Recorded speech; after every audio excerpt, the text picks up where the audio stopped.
එතකොට අපි මේ වෙනකොට ඔයාලගේ මිඩ් එකට එනකොට තියෙන පාඩම් ටික මැනේජ්මන්ට් ඇකවුන්ටිං සයිඩ් එකෙන් මූලික වශයෙන්ම ඔයාලත් එක්ක කතා කරලා ඉවරයි. මැනේජ්මන්ට් ඇකවුන්ටිං සයිඩ් එකෙන් ඒ අදාළ ප්‍රශ්න පාඩම් සියල්ලම අපි කතා කරලා ඉවරයි. අද මම ඒකට අදාළව පාස් පේපර්ස් ක්වෙස්චන්ස් ඔයාලගේ ෆයිනල් එකේ තියෙන පාස් පේපර්ස් ක්වෙස්චන්ස් සහ මිඩ් පේපර්ස් වලිනුත් ගත්ත සමහර ක්වෙස්චන්ස් ඔයාලත් එක්ක කතා කරන්න බලාපොරොත්තු වෙනවා. ඒකට එතනදී මූලික වශයෙන්ම ගත්තොත් මම දන්න විදිහට ඔයාලගේ මේ පාර සිලබස් එකට කලින් නැතුව අලුතෙන් ඇඩ් වෙලා තියෙනවා. අර අපි මුලින්ම කතා කරපු පාඩම් වල තියෙන යම්කිසි කොටස් කිහිපයක් විශේෂයෙන්ම පොදු කාර්ය පිරිවැය සහ ABC question කියන මෙතඩ් ABC question මේ මෙතඩ් දෙකට අදාළව. එතකොට ඒකට අදාළව අපිට පාස් පේපර්ස් මුකුත් නැහැ.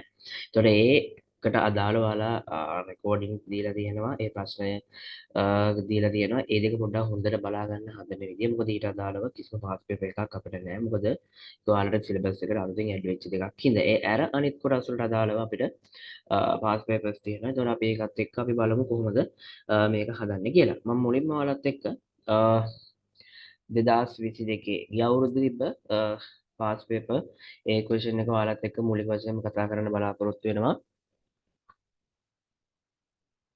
2022 ඒ පාස් පේපර් එක. එතකොට මේ 2000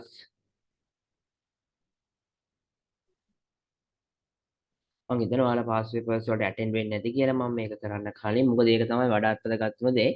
ඇත්තටම ගත්තොත් පාඩම ඉගෙන ගත්තා වගේම මම අර අපි පාස් පේපර්ස් කරනකම් බලන් ඉන්නේ නැතුව ඔයාලා පොඩ්ඩක් පාස් පේපර්ස් වලට ඇටෙන්ඩ් වෙන්න ඕනේ. මොකද ඒක තමයි අපිට බෙටර් අපිට තියෙන not better best මෙතඩ් එක අපිට ඉගෙන ගන්න තියෙනවා. මොකද අපි පාස් පේපර් කරනකම් ඉන්නේ නැතුව ඔයාලා පාස් පේපර් එක කියවලා ඒකේ තියෙන්නේ මොනවද, ඒකෙන් අහලා තියෙන්නේ මොකක්ද, ඒ සම්බන්ධයෙන් අවබෝධයක් තියාගෙන එන එක තමයි වඩාත් හොඳ. මොකද ඔයාලා දන්නවා එතකොට මේ මෙතන වැරදුනේ මොනවද, එතන කරේ මොනවද, ඔය කියන දේවල් සම්බන්ධව ඔයාලට පූර්ණ අවබෝධයක් තියෙනවා. හරිද? ඒ නිසා ඇත්තටම පාස් පේපර්ස් කරලා එන එක තමයි වඩාත්ම හොඳ වෙන්නේ. ඇත්තටම මම පාඩමත් එක්ක පාස් පේපර්ස් කරයි නැත්තේ පළවෙනි හේතුව මේ දේ. ඔයාලට පාස් පේපර්ස් වලට ඇටෙන්ඩ් වෙන්න දෙන්න. මොකද ඔයාලා එතකොට බලනවා පාස් පේපර්ස් කරලා නැත්නම් මම පාඩමත් එක්ක පාස් පේපර් එක කරා නම් ඔයාලා ඒක විතර අපෝ ඔයාලා හිතන්නේ නැහැ මම කරපු එක දිහා බලනවා එතනින් ඔයාලා ගන්නවා. එහෙම නෙමෙයි. ඉගෙන ගන්න තියෙන හොඳම විදිය තමයි ඔයාලා ඉස්සෙල්ලා ඒ දෙයට ඇටෙන්ඩ් වෙලා පස්සේ වැරදි හදාගන්න එක. මොකද එතකොට අපිට මතක තියාගන්න ඒතර මතකෙ හිටින අවස්ථාවත් ඉතාමත් වැඩි වෙනවා. හරිද? ඒ නිසා මම හිතනවා ඔයාලා පාස් පේපර්ස් වලට ඇටෙන්ඩ් වෙන්නේ නැති කියලා. මම මුලින්ම 2022 ඔයාලගේ තිබ්බ මේ 2021 ෆයිනල් එක්සැමිනේෂන් එකට දාලා පේපරෙන් ප්‍රශ්න කිහිපයක් ප්‍රශ්න කියන්නේ ප්‍රශ්න තේරම මම ඔයාලත් එක්ක මූලික වශයෙන්ම කතා කරන්න බලාපොරොත්තු වෙනවා. ඒතර ඒකේ තියරි ප්‍රශ්න කිහිපයක් තියෙනවා. මුල්ම පළවෙනි ප්‍රශ්නේ ඇත්තටම ගත්තොත් මේක පළවෙනි ප්‍රශ්නේ තියෙන තියරි ප්‍රශ්නයක් සම්පූර්ණයෙන්ම ඔයාලගේ introduction of management accounting. ඒක තමයි අපේ management accounting වල හැඳින්වීමත් එක්ක තමයි මේ ප්‍රශ්නේ තියෙන්නේ. මතක ඇති අපේ first session එක අපි introduction of management accounting ඒ සම්බන්ධයෙන් අපි කතා කරා. ඒතකොට ඊට අදාළව තමයි මේ සෙෂන් එක මූලික වශයෙන්ම නිර්මාණය වෙලා තියෙන්නේ. හරිද? එතකොට ඒකෙන් මුලින්ම අහනවා briefly explain the three function of the management accounting. management accounting වල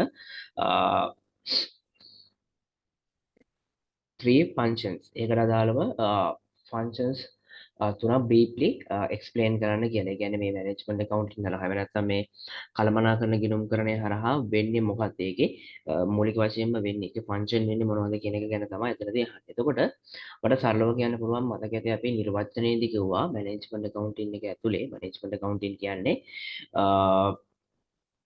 ඒක ඇතුලේ මූලික වශයෙන්ම වෙන්නේ අර කළමනාකරණයට තීරණ ගැනීම සඳහා අපේ තියෙන ඕනම තොරතුරක් ඒවා රැස් කරන එක ඒවා සංවිධානය කිරීම සහ වාර්තා කිරීම. මෙන්න මේවා තමයි මූලික වශයෙන්ම ගත්තොත් අපේ මේව බවට පත් වෙන්නේ.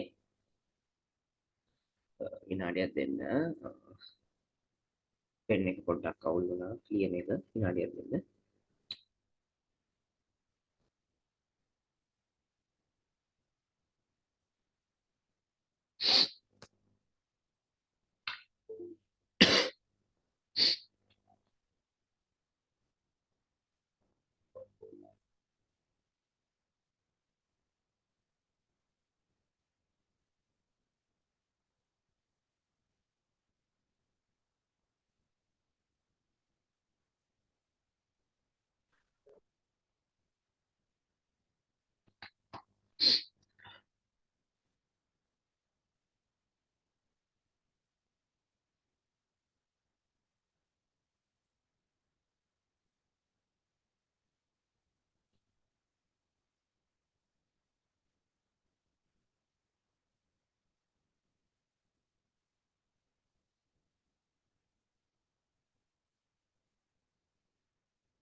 හරි. අපි simply explain කරා meaning of the management accounting. Simply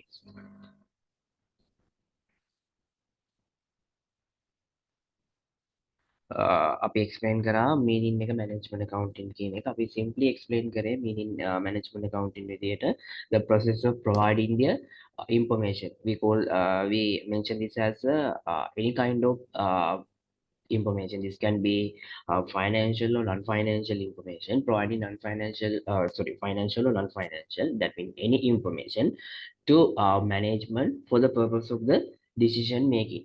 That is what we simply define as the management accounting. Then mainly we can identify the four functions. මේක අපිට four functions identify කරන්න පුළුවන් management accounting වලට අදාළව because this is directly related with the management. Oh, sorry. I think pen is not working. Then again, I need to make sure to wait.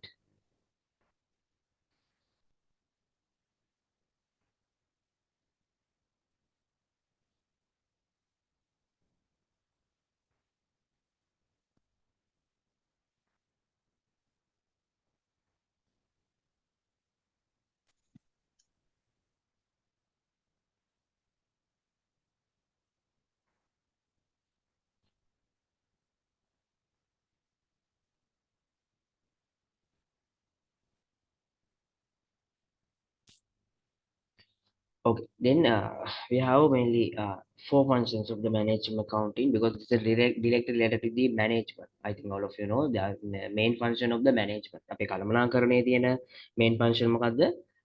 සැලසුම් කිරීම, සංවිධානකරණය, මෙහෙයවීම සහ පාලනය. හරිද? ඒකම තමයි ඇත්තටම ගත්තොත් these are the we can apply these as also the main function of the management accounting. මේකත් management accounting වලත් main functions විදිහට ඉන්නේ ඒවා. මොකද මූලිකවම ගත්තොත් බේසික්ම දේ වෙන්නේ මැනේජ්මන්ට් accounting එක ඇතුලේ මැනේජ්මන්ට් accounting එකෙන් වෙන්නේ අර කළමනාකරණයට තීරණ ගන්න තොරතුරු සපයන එක. ඒ නිසා the main four function of this management accounting are direction planning. We can say start it from the planning, then organizing,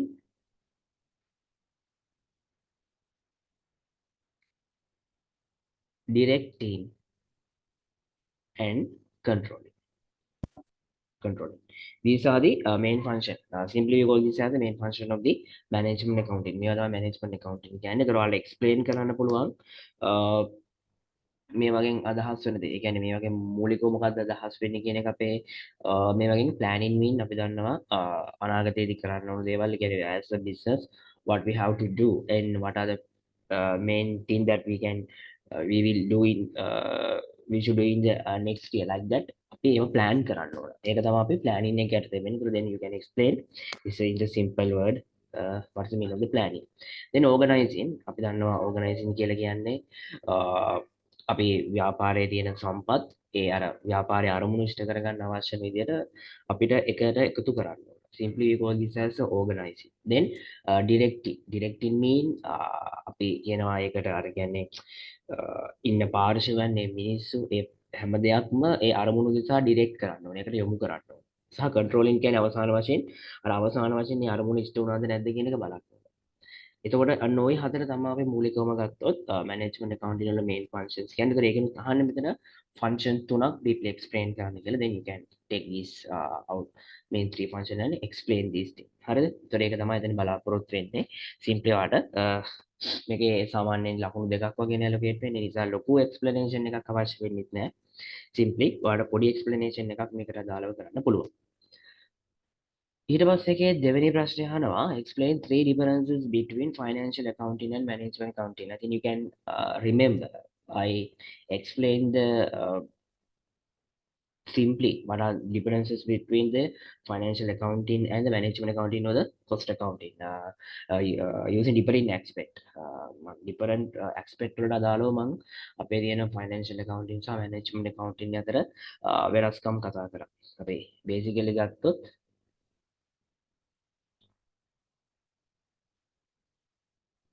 අපිට තියෙන්නේ financial accounting and we have the management accounting. Then using different aspect.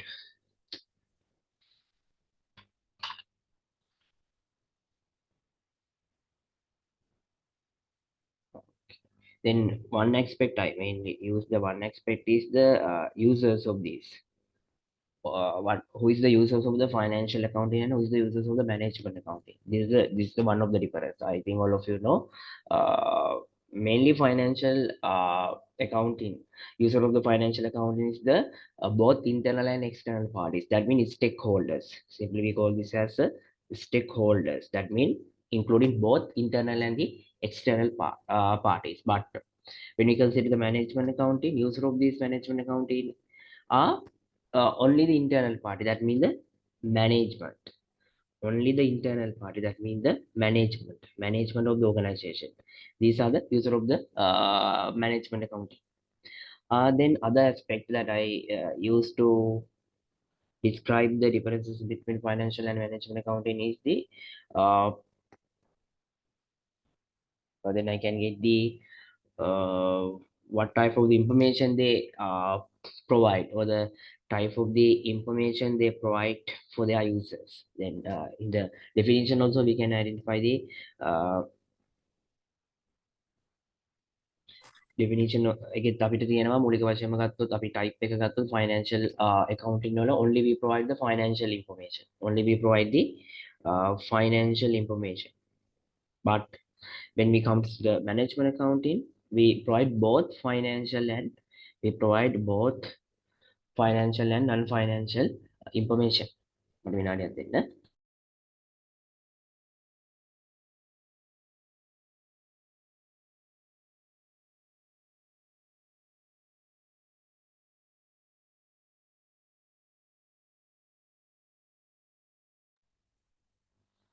හරිද? අපි ඉදිරිපත් කරන information type එකෙන් ගත්තොත් අපිට financial accounting වල financial information විතරයි, but management accounting වල both financial and non financial කියන දෙකම අපි මූලික වශයෙන්ම සපයනවා. ඒ අදාළ පාර්ශ්වයට අපි both financial and non financial කියන information දෙවර්ගයක සපීමට ලක් කරනවා.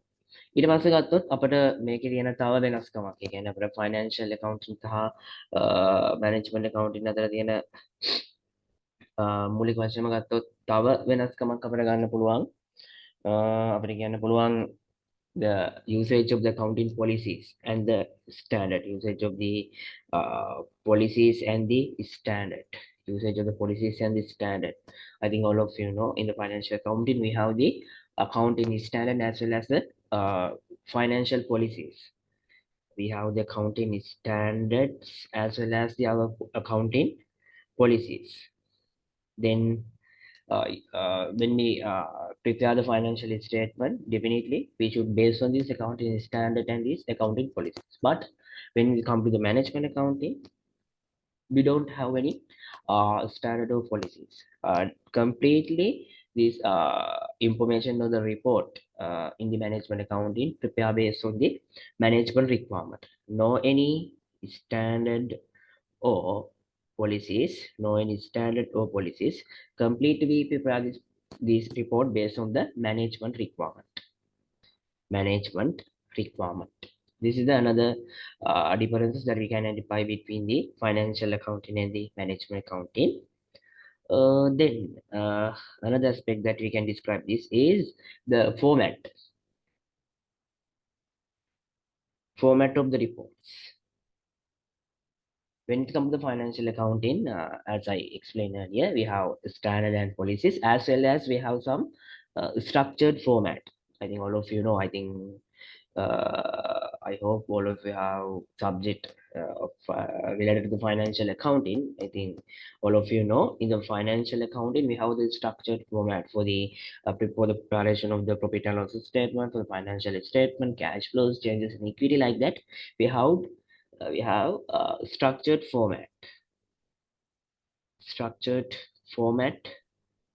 for the financial accounting. But when it comes to the management accounting, we don't have any structured format. It is again completely based on the management requirement.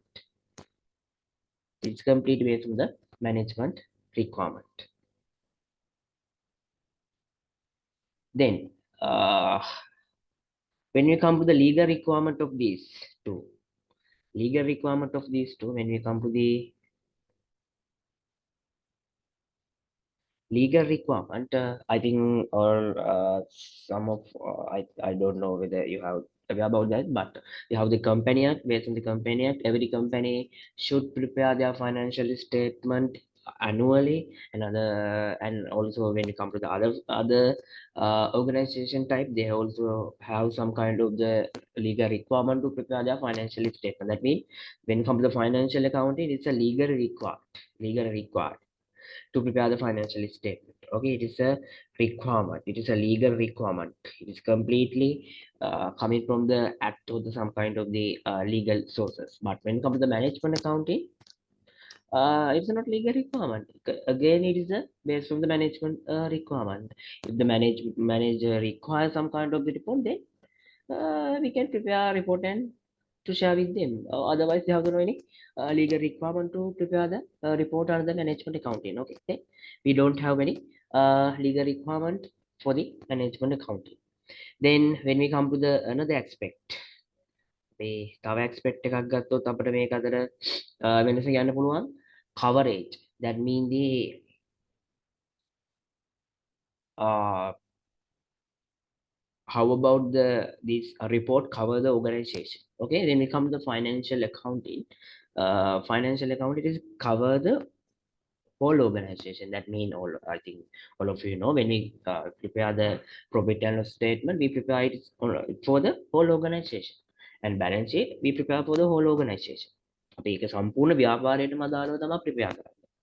But management accounting වල එහෙම නැහැ. This can be for the some for the department, this can for the department, or otherwise this can for the some section, or otherwise this can for the some function mean account marketing department function, or the operation function, like that. This can be the whole we can prepare the report for the whole organization, as well as for the department, their section, their manufacturing department. Based on that, like that, they can prepare their report. These are the some kind of the differences that we can identify the between the financial accounting and management accounting. Actually, only you have others three, then please try to remember at least five. Okay, at least five from this. Otherwise, I think I explained more than this in the theory session. Then you can revisit the videos and the note, and then you can refresh your memory regarding these differences. At least try to remember five from this. Okay, then they also have the 6 marks, no? Then it is only 6 marks for the two. Then you can simply explain these differences. Then part C, it is again the related to the introduction of the management accounting. Is asks management accounting aid effective management of the organization. Discuss management.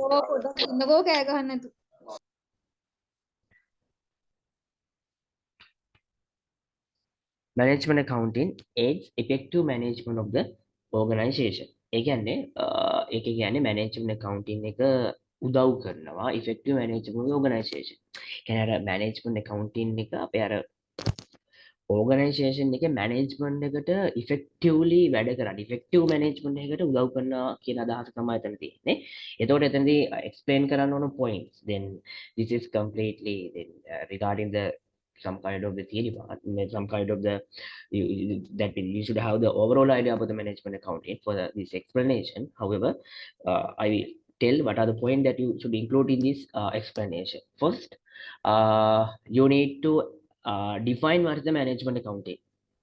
You need to define what is the management accounting. That means simply you can define management accounting is the process of providing information to the management for their decision making purpose. Okay, then you can simply mention the function. That means function of the management accounting. That means in the part A we mention that planning, organizing, directing, and controlling. These things you can mention in this, and simply actually this don't need to explain again, because in the part A you have already explained this. But you can use in one sentence, you can simply explain the meaning of these functions. Okay, then first thing you should include in the definition of the management accounting. Then simply you can explain what are the function of this management accounting. Then you can explain what are the things that we can what are the reports, or otherwise what are the things that we can provide to the management. Okay, other thing is you can mention about the cost accounting also. Okay, cost accounting also, cost accounting, I think you can remember what the meaning of the cost account. It is the providing details cost information. Okay, you can remember differences between the management accounting and the cost accounting. I think in, I can't remember where, but I can remember in the your past paper, the mid-exam past paper, it asks the questions regarding the differences between the cost accounting and the management accounting. Okay, then again, you have some kind of the idea regarding the differences between the cost accounting and management accounting also. Okay, I think you can remember cost accounting is also the part of the management accounting. I ඔයාලට කිව්ව මතකද නේ මම කිව්වා අපි management accounting කියන්නේ ලොකු කුලක නම් ඒක ඇතුළේ තියෙන පොඩි කුලකයක් තමයි අපි මොකද්ද cost accounting කියලා කියන්නේ. But we can enter some kind of the differences between this cost accounting and management accounting. They're not some kind of, they simply few differences. Okay, then first is one is the, in the management accounting we provide any information. That means this can include the financial or non-financial or any kind of the information we provide for the management. But when it comes to the cost accounting, if you can remember the definition, we call we only provide the what kind of the information? Detailed cost information. We provide only detailed cost information, cost related information. That means the cost of the production or service, for any, that can be the production or service. However, we provide the details cost related information. Okay, that's the main difference between this management accounting and cost accounting. Then you need to explain this in this thing, this also in there, this explanation. Then you can explain what kind of thing that we can do under this management accounting. That means you can take the uh, uh, you can simply say, then in the management accounting they have provided this Sir, information. Sorry. sir, you have explained cost accounting. Is it regarding the answer for C? No, I mentioned that then I මට එක එකපාර මතක් වුණේ මේ ඒක තිබ්බා ඔයාලගේ මම පේපර්ස් ටික බලාගෙන යනකොට ඒ වෙන ප්‍රශ්නයක තිබ්බේ මම ඉතින්ට අදාළව තමයි ඒක කිව්වේ මට ප්‍රශ්න මතක නැහැ තිබ්බ කොතනද කියලා තමයි අපිට කරගෙන යනකොට හම්බ වෙවි. Then we can explain it it regarding these questions. Okay, then when we come to this question again I explain මට ඒක අමතක වෙන හින්දා ඒ කියන්නේ ඒක වැරදිලා අපිට ප්‍රශ්න මග ඇරුණොත් අමතක වෙයි කියලා මම ඒක එක්ස්ප්ලেইন කරේ ඒක ඔයාලා පොඩ්ඩක් පැත්තකින් දාගන්න. But in this part C, you should include this simple definition or simple explanation about the cost accounting also, because it's a 8-mark questions, no? Then therefore you need to simply explain this cost accounting is also the part of the management accounting. From this cost accounting, we can provide the cost related information to the management. Then they can take a decision using this information regarding to their decision.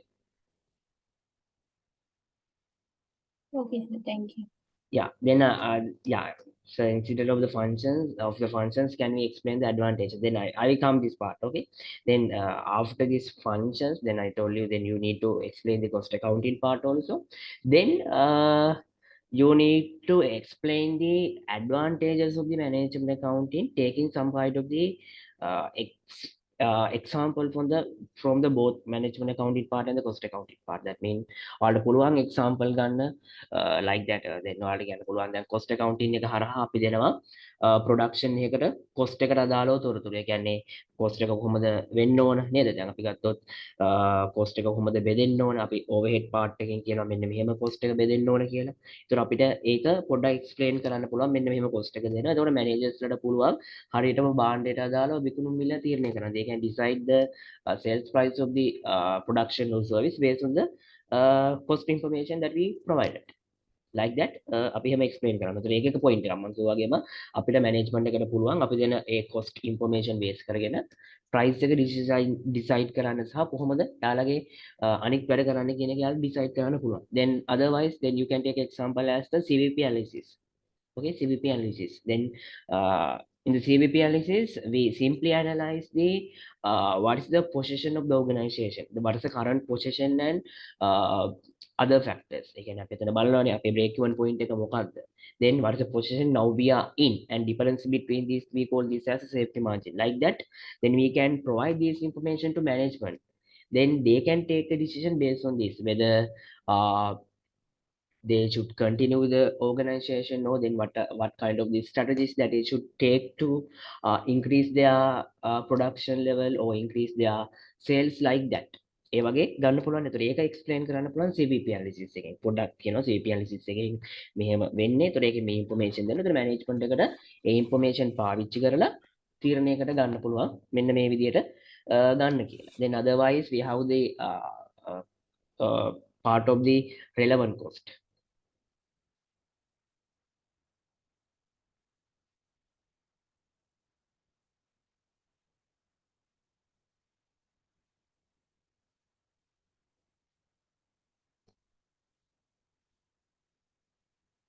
Yeah.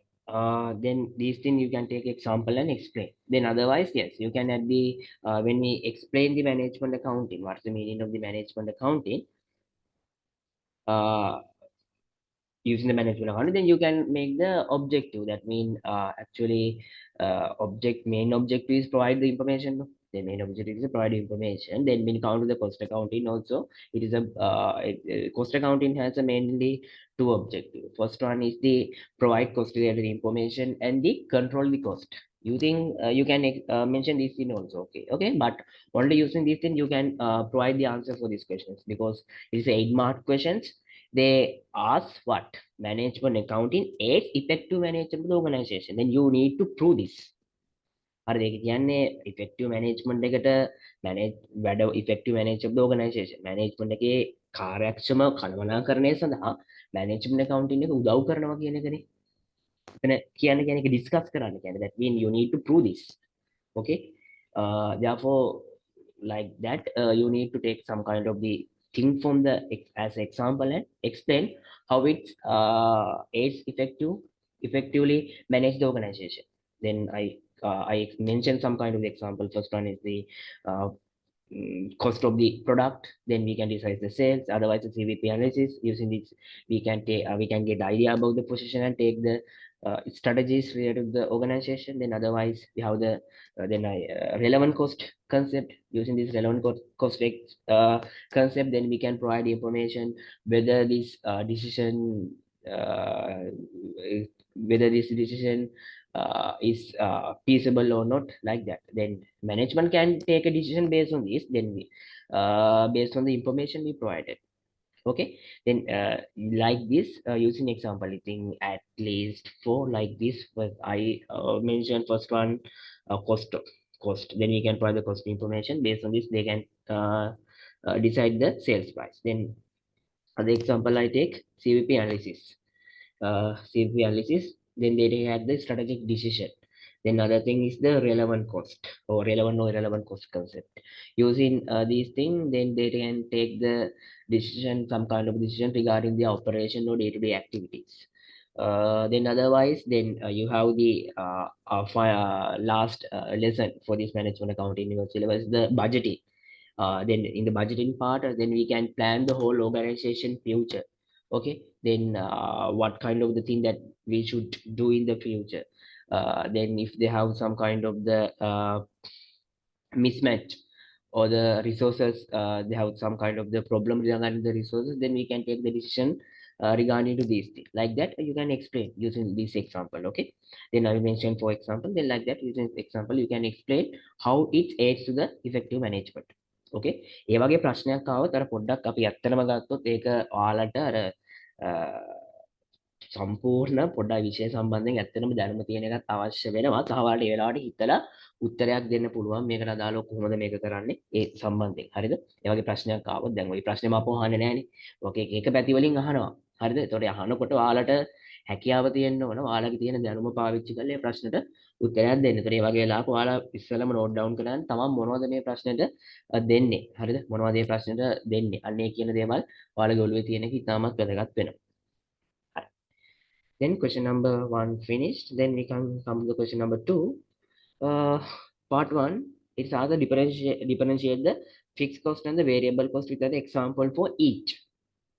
They especially mention example for each. ඒ කියන්නේ ඒකට example එක ගන්න දාලා ඒක explain කරන්න කියලා කියනවා. හරිද? එතකොට අපි ඒකත් it's also regarding the introduction and the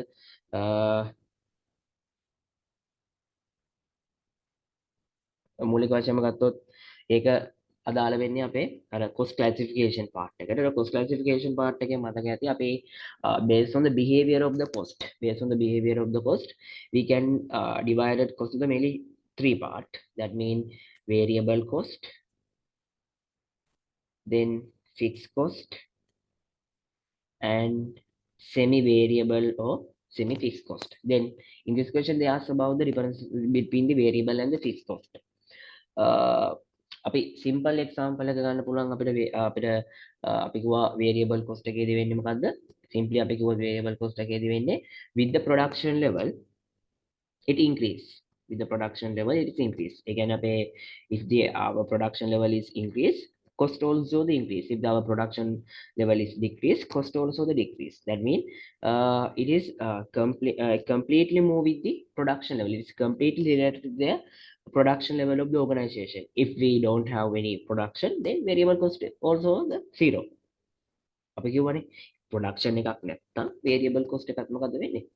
ඒකත් zero තමයි වෙන්නේ. ඒතකොට අපි simply කිව්ව අපි ප්‍රස්තාරිකව කිව්වොත් අපි මෙහෙම කිව්වනේ. අපි production level එකත් එක්ක මේක සම්බන්ධ කරොත් production level එකත් එක්ක අපි මේක සම්බන්ධ කරොත් මොකද්ද වෙන්නේ? production level එක බිඳුවේදී we don't have any variable cost. But when we increase the production level of the organization, what happens? The cost also the increase. That means they have it's a completely related to the production level of the organization. Simply we can say the for the example, when we can take the example of the garment factory. In garment factory, if they have increased their production level, definitely their cost of the material, that means the cost of their material used, otherwise their direct labor cost, this is also increase because it is completely related with their production level. For other example, when we come to the bakery, then when we come to the bakery, if they have increased their production of the bread, then the cost for their egg, cost for their margarine, like otherwise the cost for their pan bars, like that, this thing also increase. It is completely related with their production level. Like this, you can simply mention some kind only one example, then you can tell like that for the garment the direct labor cost, then for the otherwise for the bakery pan piti, like that you can simply mention one example. Then when we come to the fixed cost, we specially mention that it is completely it is not related with the production level. That means under the zero production levels also we have the fixed cost. ඒ කියන්නේ එක අපි කිව්වා production level එකත් එක්ක එක වෙනස් වෙන්නේ නැහැ. ඒක කිසිම සම්බන්ධයක් නැහැ. අපේ නිෂ්පාදනයේ බිඳුව වුණත් අපිට fixed cost එක තියෙනවා නේද? අපිට ඒක ප්‍රස්තාරික. මේ ප්‍රස්තාරෙත් වෙන ඔයාලේ වගේ ප්‍රශ්නයක් ආවොත් ඔය පුළුවන් නම් ඒ දාන්න පුළුවන් හැම එකක්ම දාන්න. මේ ප්‍රස්තාර දෙකකුත් අපි ප්‍රස්තාරවලුත් වෙන්නවනේ. ඒතර fixed cost එකේදී අපි කිව්වා production level එකට කිසිම සම්බන්ධයක් නැහැ නේද? මේ production level එක කියුණත් under the zero production level we have also the fixed cost. For the example, then we can take the rent of the building or otherwise the rent of the factory. It is fixed cost because it is not it does not have the connection with the production level. Under the zero production levels also we should pay the rent of the building or the rent of the factory, or otherwise the supervisor's salary. It's also the fixed cost because it's also not it also haven't any connection with the production level. Under the zero production level, again the salary of the supervisors should pay. This is also the example of the fixed cost. Okay, then you need to simply explain the meaning of the variable cost and the fixed cost. Again, if you can add this chart. Then the to simply you can add this chart, and then you can mention the one example for the variable cost and the fixed cost, because this is the 3 mark questions. No need to waste more time for these questions. Okay. පොඩ්ඩක් කර පෙන්නන්න පුළුවන් ද ආය එතන. Sorry. Then I will share this. variable cost එකට example එකක් කියන්න. For example, අපිට garment factory එකේ රෙදි වල පිරිපැද. So otherwise the direct labor cost, that mean the අපි කියන්නේ අඳුම් මහන කට්ටියක වැටුප, like that. And then the bakery එක ගත්තොත් bakery එක පාන් පිටි වල පිරිපැද. or otherwise the margarine වල cost එක, බිත්තර වල cost එක, or otherwise the පාන් ඒ පුච්චන බාස්ගේ cost එක. ඒවා අපිට variable cost එක කියන්නේ. ඒ වගේ අර පාට හරි organization එකකට දාලා කියන්න පුළුවන්. නැත්නම් you can simply mention that, otherwise mention like the garment, otherwise don't without mention the garment bakery, like that you can simply mention direct labor and the direct material cost, like that. So variable cost එක definition එක විදිහට changing with production level කියලා කිව්වම හරිද?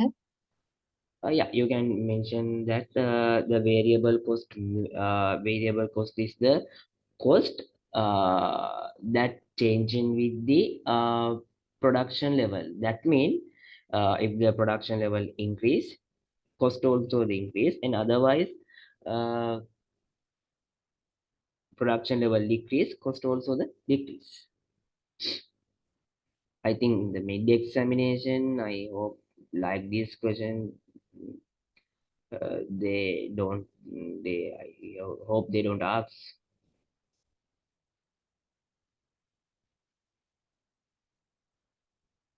I think you can refer I think you have some I don't know what the name of this. I think you have some handbook, no? Then in the handbook you have this definition also. You can refer this.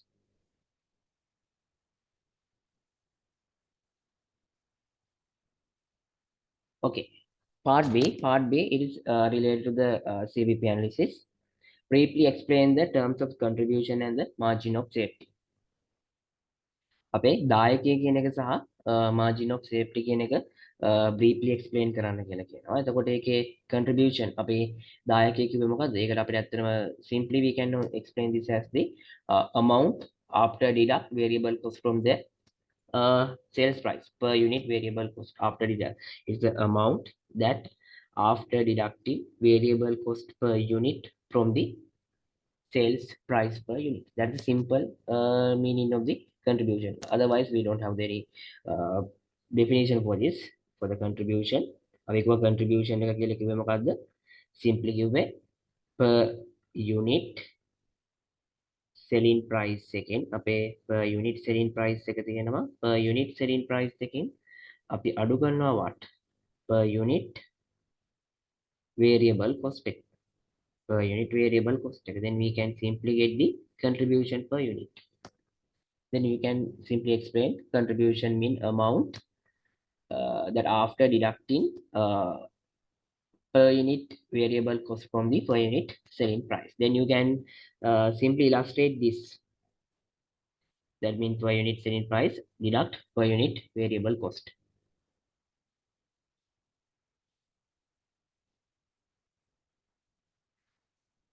හරි පොඩ්ඩයි speed වැඩි වුණා. Sorry. අර පොඩ්ඩක් fast papers එකේ තා කරන්නත් තියෙන හින්දා පොඩ්ඩක් ඉතිරි පාර්ට් පොඩ්ඩක් ඉක්මනට ගියේ. හරි මම පොඩ්ඩක් ස්ලෝ කරන්න. That contribution mean of amount that after deducting sales, after deducting per unit variable cost from the sales price per unit. Simply we can define like that, and then you can illustrate this per unit selling price minus per unit variable cost.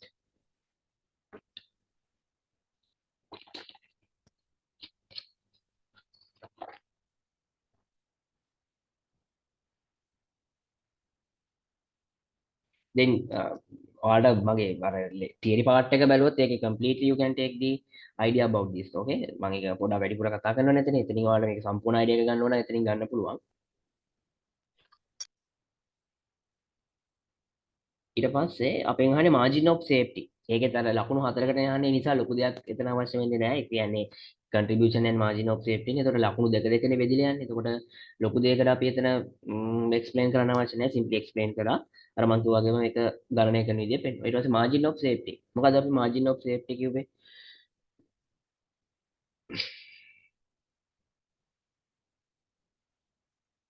අපි margin of safety කියලා කිව්වේ අපේ break even point එක සහ අපේ current production level එක අතර පවතින difference එක. එහෙනම් අපි expected production level එක අතර පවතින difference එක තමයි අපි margin of safety සුරක්ෂිත ආන්තිකය කිව්වේ. ඒතර අපි දන්නවා අපි break even point එක. Then we can define this as the difference between the expected production level and the break even point. The differences between the expected production level and the break even point. ඔයාලට මතකද අපි ප්‍රස්තාරය පෙන්නුවා අපි ගත්තොත් අපේ තියෙනවා variable cost අපේ total revenue එක තියෙනවා. එතකොට අපේ total cost එක මෙහෙම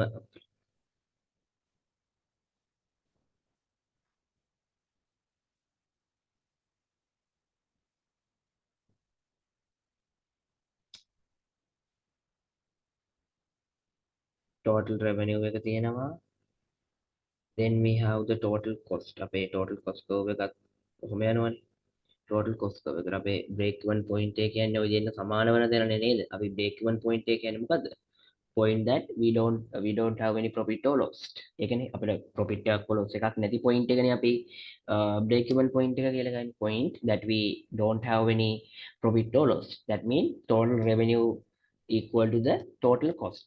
එතනනේ. එතකොට එතනදී අපි දැන් මේ තියෙන්නේ this the unit and then we call this as rupee value. Then break even point mean then for the example our break even point is 1000 unit කියමුකෝ 1000 unit. එතකොට අපි කියමු අපේ current production level එක තියෙන්නේ 2000 unit. මගේ current production level එක තියෙන්නේ 2000 unit. Then safety margin is how much? Safety margin is the 1000. That means difference between this is the current production level, this is the current or expected production level, and this is the break even point. That means point that total revenue equal to the total cost. The difference between these we call as what? We call as the safety of margin.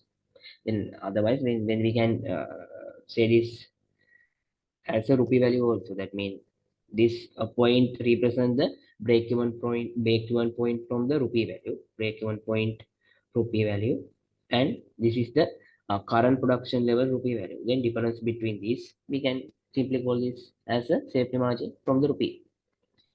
Then you can simply define what is the meaning of the safety margin. Then you can say safety margin is the differences between the current or expected production level and the break even point.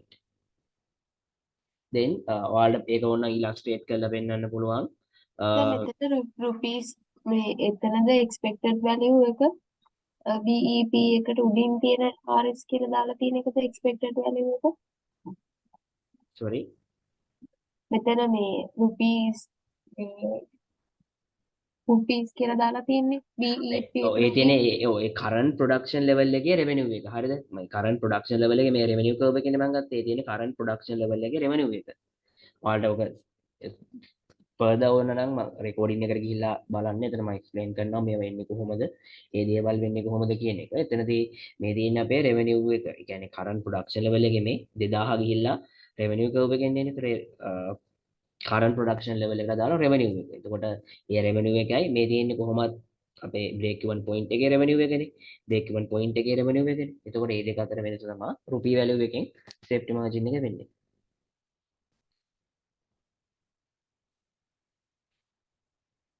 හරි එතකොට ඔයාලා define කරා. ඊට පස්සේ ඔයාලා illustrate කරන්න පුළුවන් ඕනනම් මෙහෙම safety margin is same current or expected production level minus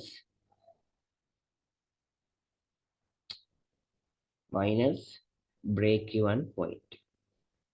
Minus break even point. Then we can take the answer as the safety margin. Then again you can add this chart also. කමන්නේ ලකුණු දෙකක් වුණාට chart එකක් දාන්න. එතකොට ඔයාලට තා ලකුණු හම්බ වෙන තියෙන අවස්ථාව වැඩි. මොකද එතකොට පොඩි වැලියු ඇඩිෂන් එකක් වෙනවා ඔයාලගේ එහෙම ප්‍රශ්නයක් ආවොත්. ඒ කියන්නේ ඔයාලට දාන්න පුළුවන් දේවල් තියෙනවා නම් පොඩ්ඩක් ওই තීරි ප්‍රශ්නවලදී වෙලාව තියෙනවා නම් හරිද? වැදගත්ම දේ ඊපාර තියෙන හැම එකක්ම දාන්න යන්නත් එපා. වෙලාවත් එක්ක බලලා ඔයාලට හිතෙනවා නම් මේක මෙතෙන්ට හොඳයි සහ මේක මෙතෙන්ට ගැලපෙනවා කියන එක ඊට අදාළව chart තියෙනවා නම් ඒ chart දාන්න.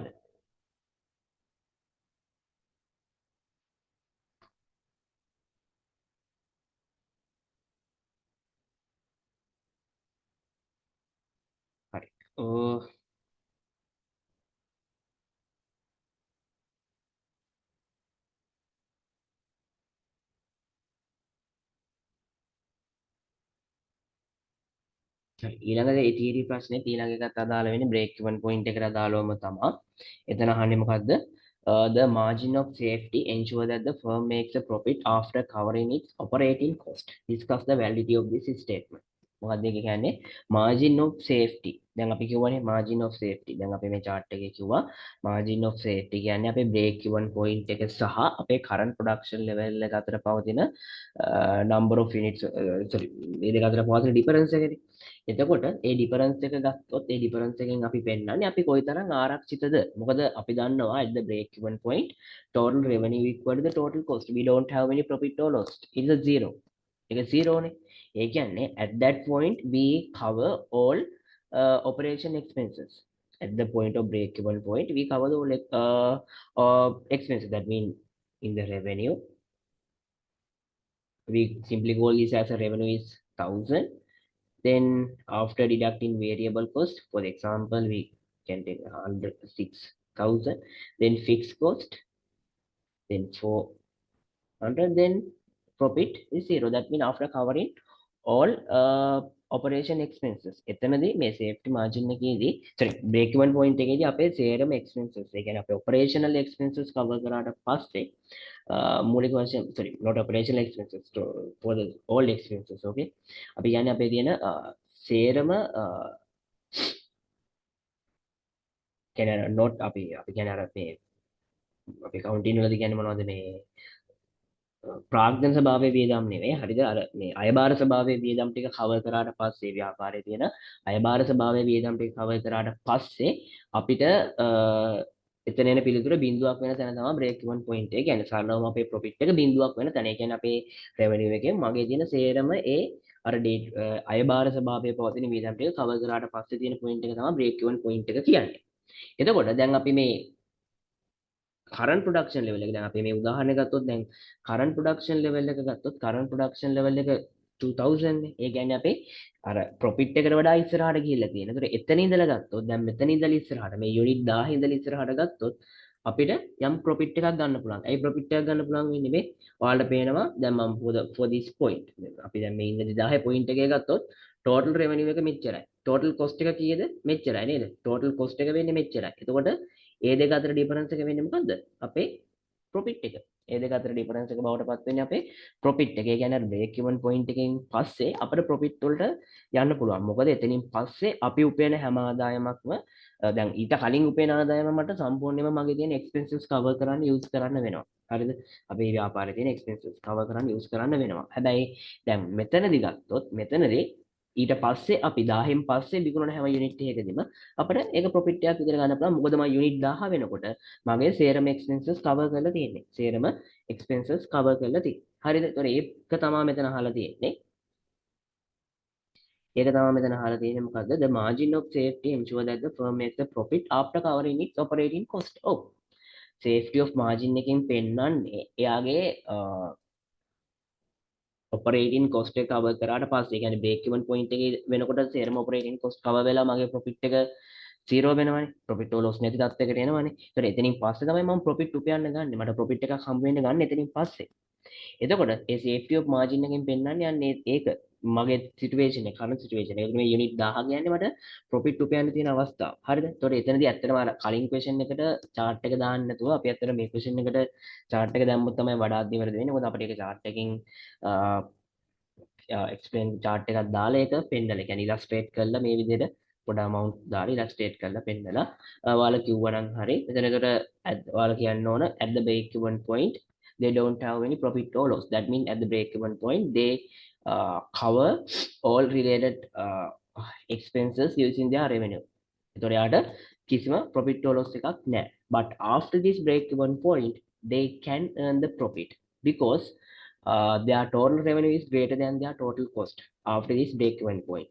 Then after the break even point, if they then you can say if they sell additional one unit, then this amount they can earn as their profit because at the point of break even point they have already covered their operational expenses.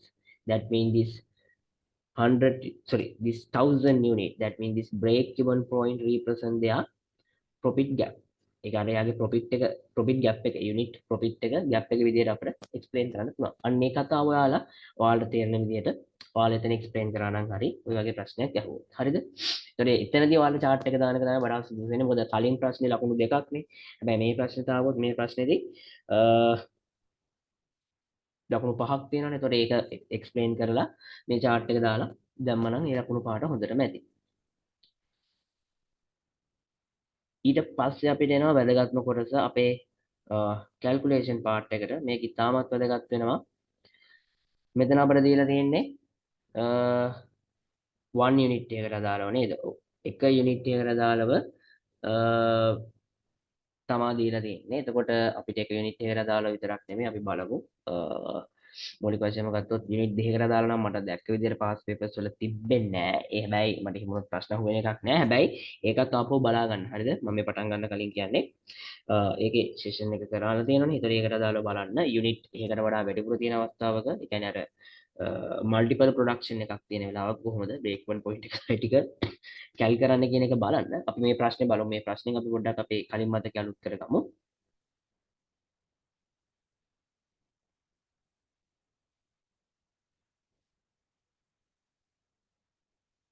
හරි.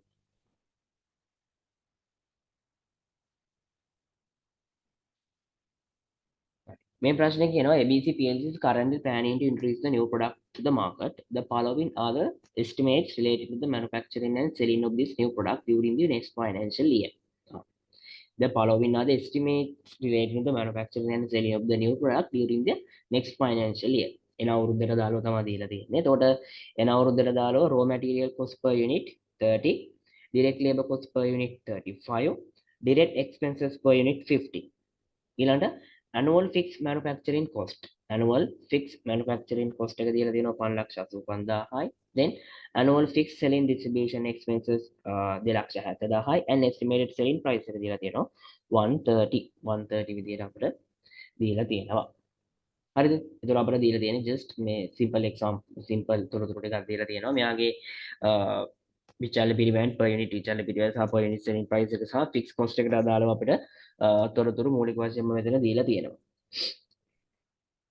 එතකොට අපිට මේකේ පළවෙනි මේකේ අහන්නේ සරලවම අහනවා calculate the break even point in the units and the sales value for the next year. ඒ කියන්නේ break even point එක unit වලින් සහ රුපියල් value එකෙන් cal කරන්න කියන්නේ. මම නිකන් just 2 minute දෙන්න. මේකට අතර 2 minute ඇති. ඔයාලා just cal කරලා කියන්න පුළුවන්. break even point එක unit වලින් සහ අපිට break even point එක unit වලින් සහ රුපියල් value එකෙන් කියන්න බලන්න.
හරි අපි හදමු බලන්න. එතකොට මේක කියනවා අපි මේකේ මුලින්ම දැන් අපි මේකේ sales unit වලින් ගන්නවා නම් අපි කොහොමද break even point එක unit වලින් ගන්නෙ? Then we need to divide total fixed cost by the uh, contribution per unit. එතකොට අපේ total fixed cost එක අපි කොහොමද ගන්නෙ? අපේ ගානේ දීලා තියෙනවා annual fixed manufacturing cost 585,000 and distribution expenses 270,000 විදිහට දීලා තියෙනවා. එතකොට අපේ fixed cost එක කියන්නේ ඔය දෙකේම manufacturing සහ selling and distribution කියන දෙකේම fixed cost වල එකතුව තමයි මගේ total fixed cost එක බවට පත් වෙන්නේ. එතකොට total fixed cost is same 585,000 plus 270,000. Then we need to divide it by the contribution per unit. Then how can we take the contribution per unit? I told you we can take the contribution per unit, deduct deduct the variable cost per unit from the selling price per unit. Then 130 is the selling price per unit. So pay selling price per unit 130,000. Then we need to deduct the total variable cost from there. Then total variable cost how much? Raw material cost unit 30 plus, direct labor cost per unit 35 plus, direct expenses per unit 50. Altogether we have I think 30 40 70 80. No, not 80.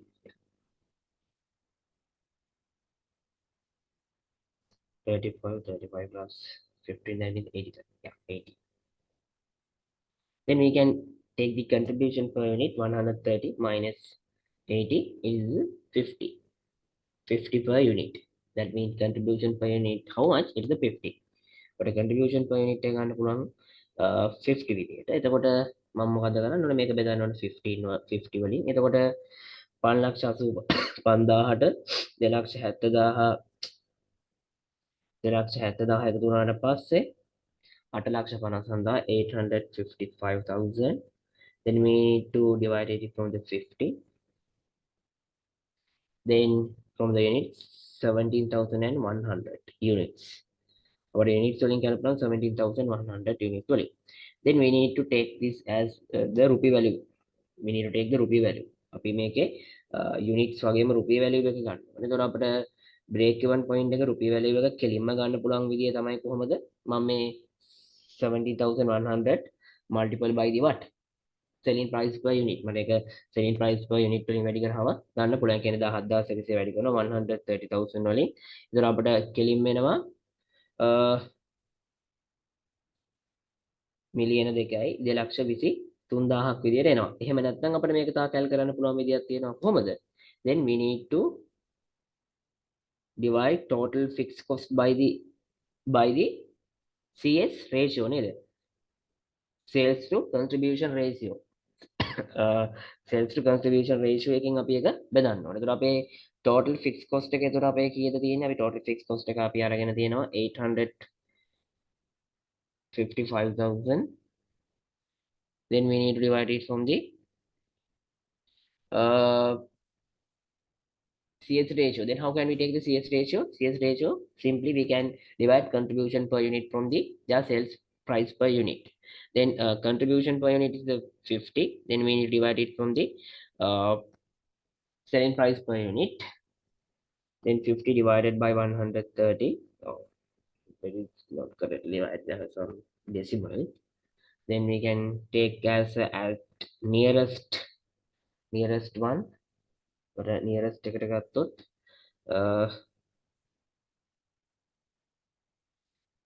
38.46 විදියට ගන්න පුළුවන්. Then we need to divide it from the 38.46. Since there are decimal, then we can't take the exact answer, but we can already we know what is the value, 2,223,000. Then this is the selling price per unit. Since CS ratio has the has the decimal value, exactly we can't get the answer if we divided 850,000 by the CS ratio. But we know exact answer is what? 2,223,000. Then question number 2, they ask what? They ask the safety margin, company safety margin.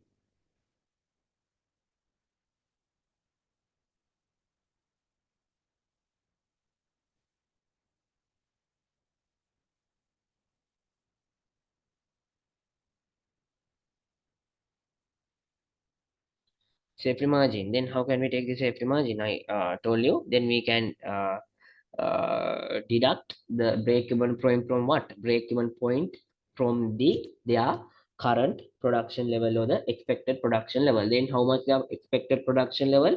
18,500. The expected production level is 18,500. Then we can deduct the break-even point is how much? 17,100.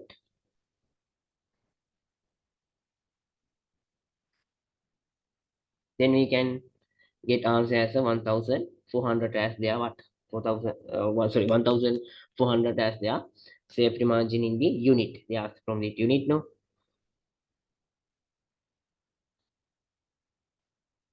Then question number 3, they ask determine the quantity of this product required to be sold. excuse me. Yeah. මේස මට actual sale එක හොයාගත්ත විදිහ පොඩ්ඩක් කියන්න පුළුවන්ද? මේ තියෙන කිරීම plan to sell 18,500 ගාන කිරීම කියන්නේ if the company plans to sell 18,500, that's the Okay. actual or expected sale. That means plan to Thank sell you. means the expected sale.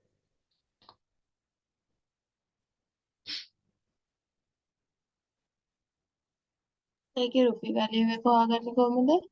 Uh, margin then, මේ then you can simply multiple this 1,400 by the selling price per unit. That means 130. Or otherwise, you can multiple 18,500 by the 130. Then you can take them then with multiple we can get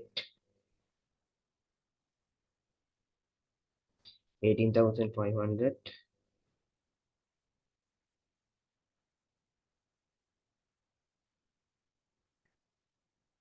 18,500 if multiple by 130, it's a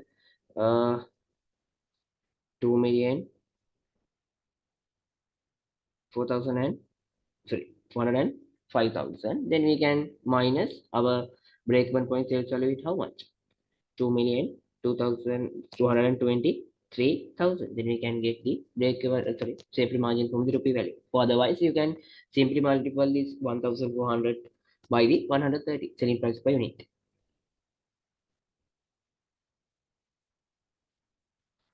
Okay, then question number 3, they ask to determine the quantity of this product required to be sold to earn the profit of 75,000. They ask determine the quantity of this product required to be sold to earn the profit of 75,000. Again, 75,000 profit එකක් ගන්න කීයක් ඒක විකුණන්න ඕනද කියලා යනවා. Then I told you how can we take. Then we need to add this profit to their fixed cost, no? Then fixed cost plus their profit.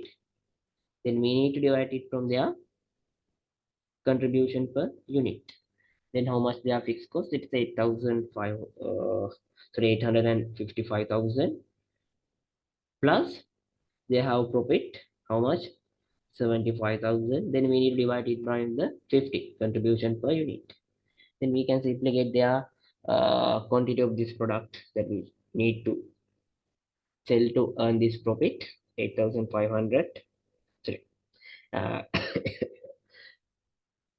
855,000 plus 75,000, then divided it by the 50, then we can take it as a 18,600 unit. Then if we sell the if we will sell the 18,600 unit, then we can earn the 75,000 profit. Yeah, I think all most of not most of all of you are get these answers. Sir මේක මට පොඩ්ඩක් ආයෙ කියලා දෙනවත් ඒක තේරුන්නේ නැහැ. Sorry, simply you have to add this profit to the fixed cost. Then fixed cost plus profit, then you need to divide it by the contribution per unit. අපි fixed cost එක තියෙනවනේ අපේ total fixed cost එක එකට profit එක එකතු කරනවා. ඒක contribution එකෙන් බෙදෙනවා. ඒතර අපි fixed cost එක දන්නවනේ අපි කලින් ගත්තනේ 8,55,000යි. 8,55,000ට එකතු කරනවා. අපේ profit එක කීයද මේ කියන්නේ? Sold to earn profit of 75,000. 75,000 තමයි මගේ expected profit එක. එකතු කරනවා 75,000. ඒක මම බෙදනවා 50 වලින්. එතකොට 8,55,000 75,000 එකතු කරාම 9,35,000යි. sorry 9,30,000යි. ඒක 50 වලින් බෙදුවට පස්සේ අපිට එනවා 18,600ක් විදිහට යාගේ යුනිට් ගාන අපි 75,000ක ප්‍රොෆිට් එකක් earn කරන්න විකුණන්න ඕන. ඒ සූත්‍රය ඇවිල්ලා මේ expected sales හොයාගන්න සූත්‍රයේද fixed cost plus ඔව් profit. ඔව් ඔව් ඔව් ඒක තමයි expected sales unit ප්‍රමාණය අපි විකුණන්න ඕන unit ප්‍රමාණය.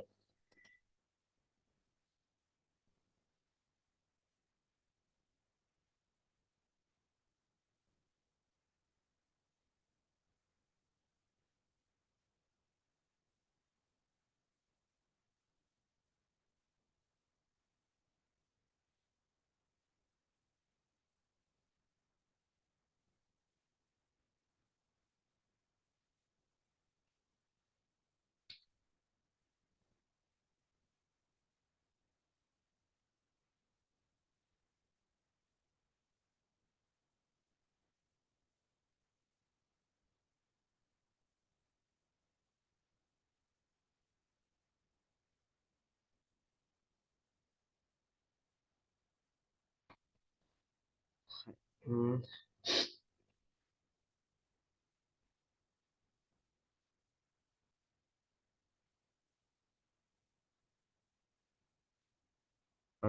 සිම්පලි මේ question මෙතන question number 3 වල තියෙන theory questions එක explain කරන්න ඇත්තට මේක අපි ගිය session එකේ කතා කරපු එකට අදාළ වෙන්නේ.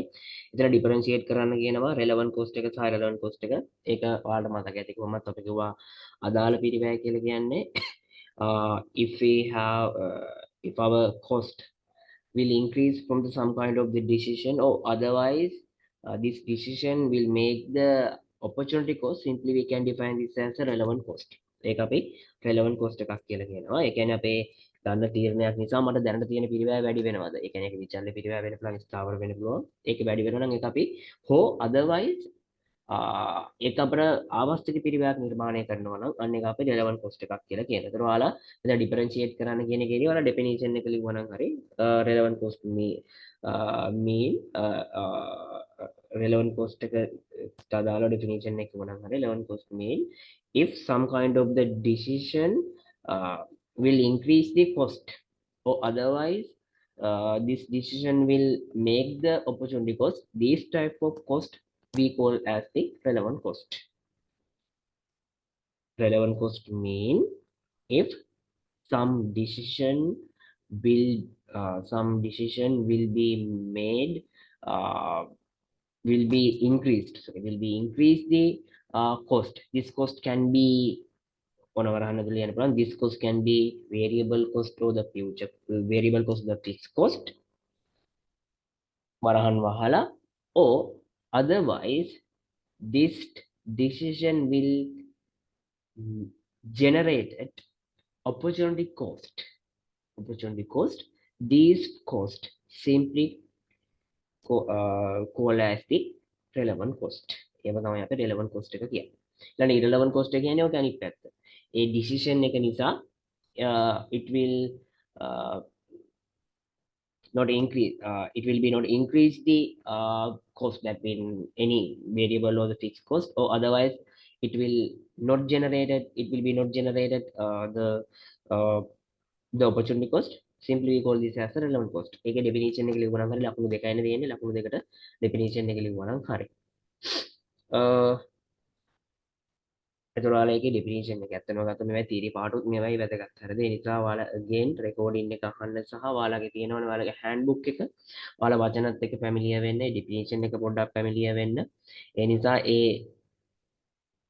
definition පොඩ්ඩක් පාඩම් කරගන්න. මොකද සුඟක් වෙලාවට එකම දේම තමයි විවිධාකාරයෙන් අහන්නේ. ඒ නිසා ඔය අර ඔය main point වල ඔය definitions ඔයාලගේ handbook එකේ තියෙනවා. ඒකත් එක්ක පොඩ්ඩක් familiar වෙන්න.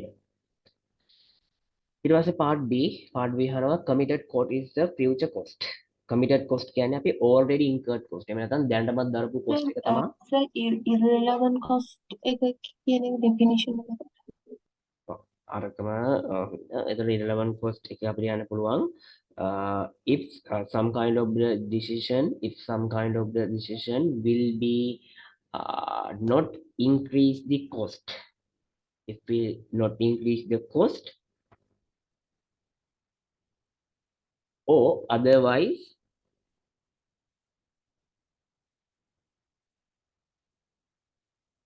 will be not generated opportunity cost, otherwise it will be not generated the opportunity cost, comma, these type of cost, these type of cost called as the irrelevant cost. Then again, order about definition මොනවා හරි මම අරනවා නම් again අපිට recording එක තියෙනවනේ පොඩ්ඩක් recording එක තියෙනවනේ පොඩ්ඩක් එතෙන්ට ගිහලා අපෝ එක බලන්න. හරි. ඊළඟ B වල අහන්නේ a committed cost is a future cost. Committed cost කියන්නේ already incurred cost එක. හරිද? ඒත් ඒ කියන්නේ ඒක දැනටමත් දරපු පිරිවැය. දැන් අපි for the example මම ගිය සතියේ මේ පාඩම කරේ. අපි example එකක් විදිහට අපි කිව්වා දැන් අපි මොකක් හරි project එකක් පටන් ගන්න යනකොට අපි ඒ research එකක් for the example then we hope to introduce some kind of the new production. Before that we have already incurred some kind of the research. අපි research එකක් කරලා තියෙනවා ඩීටේල් ගන්න මේ ප්‍රොඩක්ෂන් එක ඉන්ට්‍රොඩියුස් කරන එක හොඳද මේක කරන එක හොඳද නැද්ද හොඳද ওই සම්බන්ධයෙන් අපිට තීරණයක් ගන්න මම රිසර්ච් එකක් කරලා තියෙනවා. එතකොට මම මේ ප්‍රොඩක්ට් එක ඉන්ට්‍රොඩියුස් කරනවද නැද්ද කියන එකට අදාළව ඒකේ කිසිම බලපෑමක් නැහැ because it's already incurred. මම මේ තීරණය ගන්න කලින් ඒක already incurred කරලා තියෙන. ඒක මට නැවත මොනව ගන්න බැරිද? මට ඒක නැවත cover කරගන්නත් බෑ. නැවත මට ඒක ආපස්සට අදින්නත් බෑ. මොකද මම ඒක රිසර්ච් එක කරලා තියෙන්නේ. ඊට පොස්ට් එකක් දාලා තියෙන්නේ. ඒක මගේ තීරණයට කිසිම බලපෑමක් නැහැ. හරිද? ඔය committed cost එහෙම නැත්නම් අපි ඒකට කියනවා already incurred cost. එහෙම නැත්නම් sunk cost කිව්වත් හරි. මෙතන කියනවා committed cost is a future cost. ඒක future cost එකක් කියලා කියනවා. නෑ future cost එකක් නෙවෙයි. future cost එකක් කියලා කියන්නේ අර අනාගතයේදී ඇතිවන cost එකක්. ඒ කියන්නේ අපි මේ decision එකක් ගත්තොත් ඒ decision එක මත අර increase වෙන cost එකට අපිට simply future cost එක කියන්න පුළුවන්. හරිද? එතකොට ඒක ඇත්තටම වැරදි. මේ ස්ටේට්මන්ට් එක වැරදි. මේ ප්‍රශ්නේ අහන්නේත් මොකද්ද? ප්‍රශ්නේ කියන්නේ a committed cost is a future cost therefore relevant for decision making. ඒක යාලා කියන relevant cost එකක් කියලා. මේ committed cost එක, ඒ කියන්නේ මේ already incurred කරපු cost එක මෙයා කියනවා relevant cost එකක් කියලා නෑ. ඔයාලට මතක ඇති අපි relevant cost වල example වලට කිව්වේ අපි already incurred cost එකක් එහෙම නැත්නම් sunk cost එකක් තියෙනවා නම් ඒක irrelevant cost එකක්. ඒ කියන්නේ අපේ තීරණයට කිසිම අදාළත්වයක් නෑ. මොකද we have already incurred this cost now. අපේ තීරණයට කිසිම බලපෑමක් කරන්න සමත් වෙන්නේ නැහැ. ඒ කියන්නේ ඒක irrelevant cost එකක්. ඒක අපේ decision එකට relevant වෙන්නේ නැහැ. ඒක අපට decision එකට relevant වෙන්නේ නැහැ. එතන කියන්නේ discuss the validity of this statement. මුලින්ම ඔයාලා කියන්න ඕන මේක වැරදි. මේ ප්‍රකාශය වැරදි කියලා කියන්න ඕන. ඊට පස්සේ ඔයාලා කියන්න ඕනේ ඇයි වැරදි වෙන්න හේතුව. පළවෙනි එක committed cost කියන්නේ it's already incurred cost. ඔයාලට ඕන example එකකින් කියන්න පුළුවන්. අපි production එකක් introduce කරනකොට කරන research cost එක already incurred cost එකක් and it is completely not affect to the decision making process whether to introduce the whether introduce or not. ඒක introduce කරනවද නැද්ද කියන එකට දානවා කිසිම බලපෑමක් වෙන්නේ නැහැ. රාලයක කියන්නේ committed cost එක. හරිද? එතකොට ඒක committed cost එක කියන්නේ ඒක. ඒතර ඒක future cost එකක් වෙන්නේ නැහැ කියලා කියන්නත් ඕනේ. ඒ කියනවා කියනවා committed cost එක කියන්නේ මේක already incurred කරපු එකක්. ඒතර ඒක අපේ decision එකට කිසිම බලපෑමක් වෙන්නේ නැහැ. ඒ කියන්නේ ඒක කිසිසේත්ම decision එකට relevant cost එකක් වෙන්නේ නැහැ. වගේම මේක future cost. ඔයාලා ඊළඟට කියනොත් future cost එක කියන්නේ අනාගතයේ දරන පිරිවැය. ඒ කියන්නේ decision එක නිසා වර්ධනය වන පිරිවැය. The cost that will be increased based on this decision. හරිද? ඒක අපි කියන්න ඕනේ. ඒක වර්ධනය cost ඒක වැඩි වෙනවා කියන්නේ. හරිද? ඒ ටික explain කරා නම් හරි මොකද ලකුණු හතරක් නේ. ඒකටත් වැඩි time එකක් waste කරන්න ඕනේ නැහැ. ඔයාලා ඔය මං කිව්ව පිළිවෙලට explain කරා නම් හොඳටම ඇති. මේකට දාලා මේ කියන කොටස් ටිකෙන් ඔයාලා explanation එක කරන්න ඕන. ඊළඟට තියෙන ප්‍රශ්නේ තමයි වැදගත්ම ප්‍රශ්නේ. ඒ තමයි limiting factor decision making. මේක mid එකට බොහෝ විට ආවිද නැද්ද කියන්න බෑ. මොකද ඔයාලා syllabus change එකත් එක්ක මම දන්නේ නැහැ mid exam paper එක කොහොම වෙවිද කියලා. මොකද කලින් අවුරුද්දත් එක්ක අපිට සංසන්දනයක් ගන්න බෑ. මොකද ඔයාලගේ syllabus change එකක් වෙලා තියෙනවනේ. ඒ නිසා කොහොම වුණත් මේ limiting factor decision making ප්‍රශ්නයක් තියෙනවා. අපි ඒකත් කතා කරලා කොහොමද කියලා හොඳයිනේ. limiting factor decision making ප්‍රශ්නයක් තියෙනවා. එතකොට මේකේ දීලා තියෙනවා production තුනකට අදාළව. company manufactures three products, namely XYZ. Their sales and the manufacturing cost estimated for the next month are provided below. next month වලට අදාළව අපිට provide කරලා තියෙනවා බලන්න XYZ අදාළව selling price per unit අපි දීලා තියෙන per unit එක ඊළඟ expected sales volume එයාගේ demand එක වෙනස sales volume එක දීලා තියෙනවා ඊළඟ direct material usage per unit per unit එක direct material කීයක් කොහොමද කියලා දීලා තියෙනවා ඊළඟ direct labor hours per unit per hours direct labor කොයිතරම් ඕනද කියලා දීලා තියෙනවා ඒ කියන තොරතුරු x y z අදාළව අපිට දීලා තියෙනවා ඊට පස්සේ අපිට තියෙනවා the price of the direct material and the direct labor hours rate are estimated to be 30 per kilogram and 25 per hour.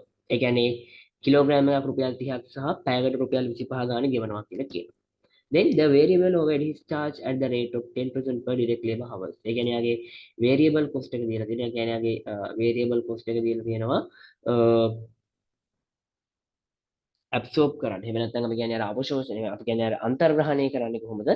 direct labor hours මත. ඒතර rate එක දීලා තියෙනවා per direct labor hour එකකට රුපියල් 10 ගානේ අවශෝෂණය කරන. එහෙම නැත්නම් අපි අන්තර්ග්‍රහණය කරනවා කියලා දීලා තියෙනවා. ඒතර ඒ තොරතුරු ටික තමයි දීලා තියෙන්නේ. ඒක මුලින්ම කියනවා calculate the contribution per unit of product XYZ. XYZ ගේ contribution එක cal කරන්න කියනවා. I will give 2 minutes. Please try quickly. බලන්න මේ දීලා තියෙන තොරතුරු වලින් මේක XYZ ගේ contribution එක cal කරන්න. ඔයාලා දන්නා contribution එක ගන්න කොහොමද කියන එක. ඒ දින knowledge එකත් එක්ක try කරන්න බලන්න.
හරි අපි බලමු.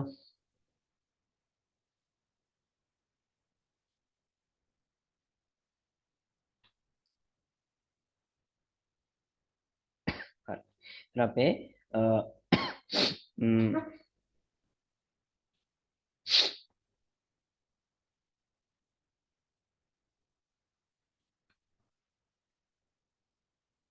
මූලිකව ගත්තොත් අපේ ප්‍රොඩක්ෂන් තුනක් තියෙනවා x y z කියලා. එතකොට අපේ x y and z x y and z. එතකොට අපේ selling price per unit දීලා තියෙන එක අපිට කෙලින්ම ගන්න පුළුවන් ප්‍රශ්නයක් නෑ. selling price per unit දීලා තියෙනවා 195 230 and then 255 විදියට අපිට ගන්න පුළුවන් 195 230 and 255 විදියට ගන්න පුළුවන්. Then we need to deduct the variable cost from there. variable cost. ඒතර variable cost එක ගන්නකොට අපිට variable cost විදියට ගන්න වෙන්නේ මොනවද? අපිට ඒක කෙලින්ම දීලා නැහැ. හැබැයි ව්‍යංගාර්ථයෙන් දීලා තියෙනවා. මොකද මේක අපිට දීලා තියෙනවා direct labor දීලා තියෙනවා නේද? direct labor hours rate per estimated 30 per hours and the kilogram දීලා තියෙනවා to be direct labor hours දීලා තියෙනවා 25 and the estimated 30 per the kilogram එකට රුපියල් 30ක් සහ 25ක් දීලා තියෙනවා. හැබැයි උතන දීලා තියෙන්නේ එක පැයකට සහ කිලෝග්‍රෑම් එකකටනේ. හැබැයි අපිට ඕන per unit. ඒක ගන්නෙ කොහොමද? අපේ ගානේ උඩ දීලා තියෙනවා මෙයාගේ direct material usage එක සහ මොකද්ද? direct labor hours usage එක. ඒ කියන්නේ per unit direct material usage එක සහ direct labor hours usage එක. ඒ කියන්නේ per unit එකක් හදන්න මට කොයිතරම් material ඕනද කොයිතරම් labor hours යනවද කියන එක දීලා තියෙනවා. ඒතකොට මම මොකද්ද කරන්න තියෙන්නේ? simply අන්න ඒක වැඩි කරන්න ඕන මොකද්ද? කිලෝග්‍රෑම් එක මිලියන් සහ ඒක මම වැඩි කරන්න ඕන මොකද? පැයක වටිනාකම. ඒතකොට මට යාගේ ගන්න පුළුවන් අපි ගත්තොත් direct material නම් මම මොකද්ද කරන්න ඕන? දැන් මෙතන x නම් දෙක වැඩි කරනවා කීයෙන්ද? රුපියල් 30. මොකද x හදාන්න කිලෝග්‍රෑම් දෙකක් යනවා. කිලෝග්‍රෑම් එකක් රුපියල් කීයද? කිලෝග්‍රෑම් එකක් රුපියල් 30යි. එතකොට මම දෙක වැඩි කරනවා 30න්. දෙක 30න් වැඩි කරාම එයාගේ 60යි. ඊළඟට y එක ගත්තොත් y එක කිලෝග්‍රෑම් 3ක් යනවා. එතකොට කිලෝග්‍රෑම් එකක් රුපියල් 30යි. ඒ කියන්නේ කිලෝග්‍රෑම් එකක් රුපියල් 30යි කියන්නේ යුනිට් එකක් හදනකොට කොස්ට් එක කීයක් යනවද? රුපියල් 90ක් යනවා. ඒ වගේම Z ගෙන් ගත්තොත් කිලෝග්‍රෑම් එකක් හදන්න යුනිට් එකක් හදන්න කිලෝග්‍රෑම් 1.5ක් යනවා. එතකොට අපේ 30යි. ඒ කියන්නේ එතන කීයද per unit ගාන වෙන්නේ? 45යි. ඒතරේ direct material. ඊට පස්සේ ගත්තොත් direct labor ත් එහෙමයි. අපිට දීලා තියෙනවානේ hours කොයිතරම් යනවද කියලා per unit එකක් හදන්න. ඒතකොට ඒක මම වැඩි කරන්න ඕන මොකකින්ද? per hour rate එකෙන්. per hour rate එක we have already given නේ 25. ඊට මම මොකද කරන්න ඕන? extra නම් 25 වැඩි කරනවා. අපිට පැය කීයක් යනවද x දාන්න? පැය 3ක් යනවා. ඒතකොට එතනට කීයද? 75යි. ඊට පස්සේ y එක ගත්තොත් පැය 2ක් යනවා. ඒතකොට 25 දෙකෙන් වැඩි කරාම 50යි. ඊළඟ z ගෙන් ගත්තොත් කියනද පැය 4ක් යනවා. ඒ කියන්නේ 100යි. ඊට පස්සේ variable overhead එක තියෙනවා. variable overhead එක. ඒතර variable overhead cost එක ගත්තොත් ඒක absorb කරන්නේ මොකක් මතද? direct labor hours ගාන මත. direct labor hours ගාන මත තමයි මට ඒක absorb කරන්න වෙන්නේ. direct labor hours ගාන මට ඒක absorb කරන්න වෙනවා. ඒතර මම ඒක direct labor hours ගාන මත මම ඒක absorb කරනවා නම් ඒකම තමයි absorb කරනවා නම් මට ඒක මේ දීලා තියෙන රුපියල් 10 වැඩි කරන්න ඕන direct labor hours වල. ඒතර x ගේ නම් පැය 3යි. 3 වැඩි කිරීම 10 30යි. y ගේ නම් 2 වැඩි කිරීම 10 20යි. Z ගෙනම් 4ට වැඩි කිරීම 10 40ක් විදිහට ගන්න පුළුවන්. ඒ අනුව දැන් ওই සේරම අඩු කරාට පස්සේ මට මෙයාගේ ගන්න පුළුවන් මොකද්ද? contribution එක. එතකොට මෙයාලගේ මට contribution ගන්න පුළුවන් දැන්. එතකොට අපි මෙයාගේ then we can calculate the contribution 195 minus 60 minus 75 minus 30 x එනවා 30යි y එක ගත්තොත් 330 minus 90 minus 50 minus 20 එයාට එනවා 70 ඊළඟට z එක ගත්තොත් 255 minus 45 minus 100 minus 40 is again it's 40 70 then we can take their contribution like this යාගේ contribution එක ගන්න පුළුවන් මම හිතන්නේ all of them are correct then I have received some kind of the answers yeah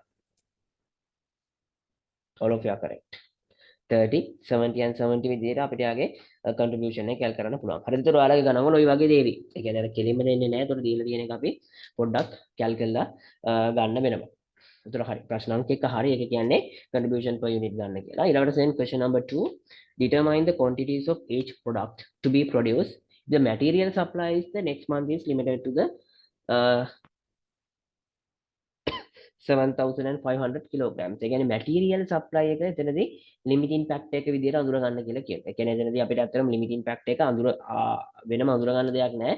කෙලින්ම කියනවා අපේ limiting factor එක වෙන්නේ මොකද්ද? අපේ limiting factor එක බවට පත් වෙන්නේ material supply එක. material supply එක කිලෝග්‍රෑම් කීයකට limit වෙනවා කියනවද? ඒක කිලෝග්‍රෑම් 7500කට limit වෙනවා කියනවාද? ඒක 7500කට limit වුණොත් 7500කට limit වුණොත් මම කොහොමද මගේ ප්‍රොඩක්ෂන් ලෙවල් එක මේව කරන්න කියලා ගන්නවා. එතකොට දැන් මට ඇත්තටම මෙතන ලිමිටින් ෆැක්ට් එක අයිඩෙන්ටිෆයි කරන්න දෙයක් නැහැ. ලිමිටින් ෆැක්ට් එක මම දන්නවා දැන් ඩිරෙක්ට් මැටීරියල් කියලා.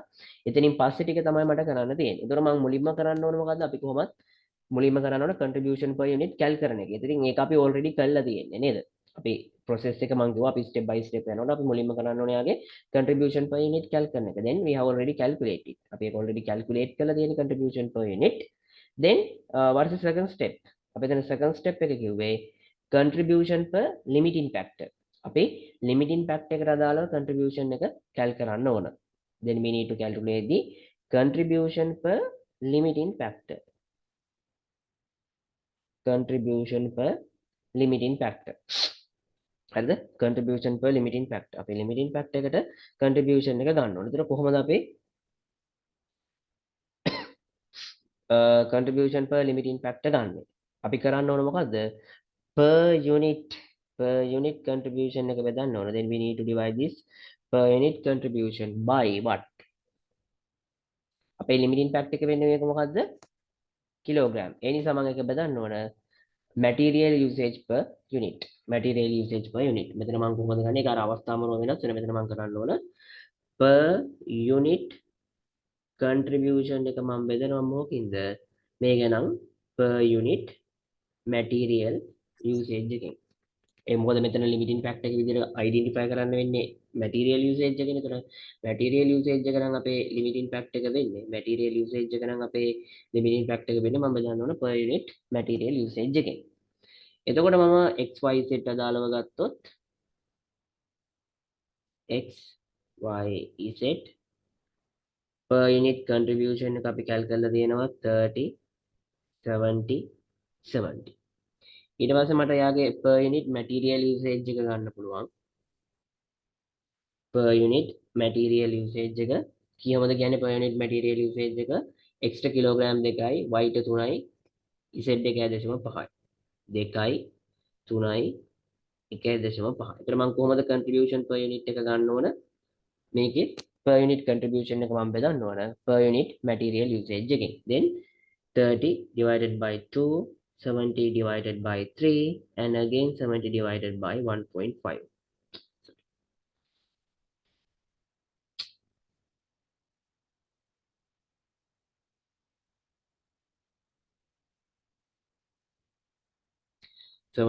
divided by 1.5.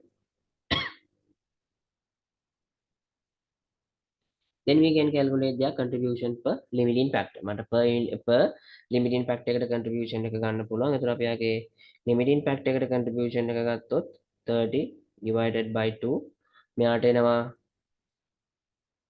15, then 70 divided by 3, 23, then 70 divided by 1.5, 46. Then what is the next step?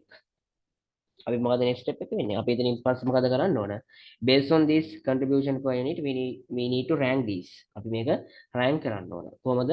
production එක වෙන්න ඕන පිළිවෙල කියලා නේද? අපි production එක වෙන්න ඕන පිළිවෙල කොහොමද කියලා rank කරන්න ඕනේ කියලා මම මුලින්ම වැඩිම contribution per unit තියෙන එක්කෙනා තමයි හදන්නේ. කියන්නේ මෙයා 1, ඊට පස්සේ මෙයා 2, මෙයා 3. ඕක තමයි මගේ production අනුපිළිවෙල වෙන්නේ. production rank එක වෙන්නේ. ඒතර මම ওই පිළිවෙලට තමයි මගේ production එක සිද්ධ කරන්නේ. ওই පිළිවෙලට තමයි මගේ සම්පූර්ණ production එක සිද්ධ වෙන්නේ. එතකොට ඒකට අනුව අපේ next step එක වෙන්න ඕන මගේ production mix එක identify කරන්න ඕන. මගේ next step එක වෙන්නේ එතකොට මොකද්ද? production mix එක identify කරන්න ඕන. මගේ මෙතන තියෙන production mix එක identify කරන්න ඕන. ඒතර කොහොමද අපි production mix එක identify කරන්නේ? මේ rank පිළිවෙලට තමයි අපි දැන් production එක හදන්නේ. මොකද මම දැන් බලන හොයාගත්තා අපිට හොඳටම තියෙන තුන් දෙනා. කියන්නේ තුන් දෙනාගෙන් මුලින්ම හදන්න ඕන මොකද්ද? ඊට පස්සේ හදන්න ඕන මොකද්ද? ඊට පස්සේ හදන්න ඕන මොකද්ද කියන එක මම තීරණය කරලා තියෙනවා. කියන්නේ මම මුලින්ම z හදනවා, ඊට පස්සේ y හදනවා, ඊට පස්සේ x හදනවා. ඕක තමයි මගේ පිළිවෙල වෙන්නේ. ඒතර මම ওই පිළිවෙලට තමයි මගේ production එක මූලිකවම කරන්න. ඒතර මම ওই පිළිවෙලට මගේ production එක සිද්ධ කරනකොට production mix එක ගන්න. දැන් අපේ limiting fact එක මොකද්ද? අපේ limiting fact එක වෙන්නේ අපේ ගාන කියලා තියෙන විදිහට material usage එක. ඒතර available material usage එක කීයද? available material තියෙන අපිට kilogram 7500. We have only the 7500 no. දැන් ඒතර මේ 7500 පාවිච්චි කරලා මම මේ තුන හදනවා. ඒතර හදන පිළිවෙලට අනුව මම ඉස්සෙල්ලාම හදන්නේ මොකද්ද? Z. මම ඉස්සෙල්ලාම හදන්නේ Z. මම ඉස්සෙල්ලාම Z හදනවා. එතකොට Z හදනවා නම් මට Z එක කොයිතරම් මැටීරියල් ප්‍රමාණයක් ඕනද? මම ඒක කොහොමද බලාගන්නේ?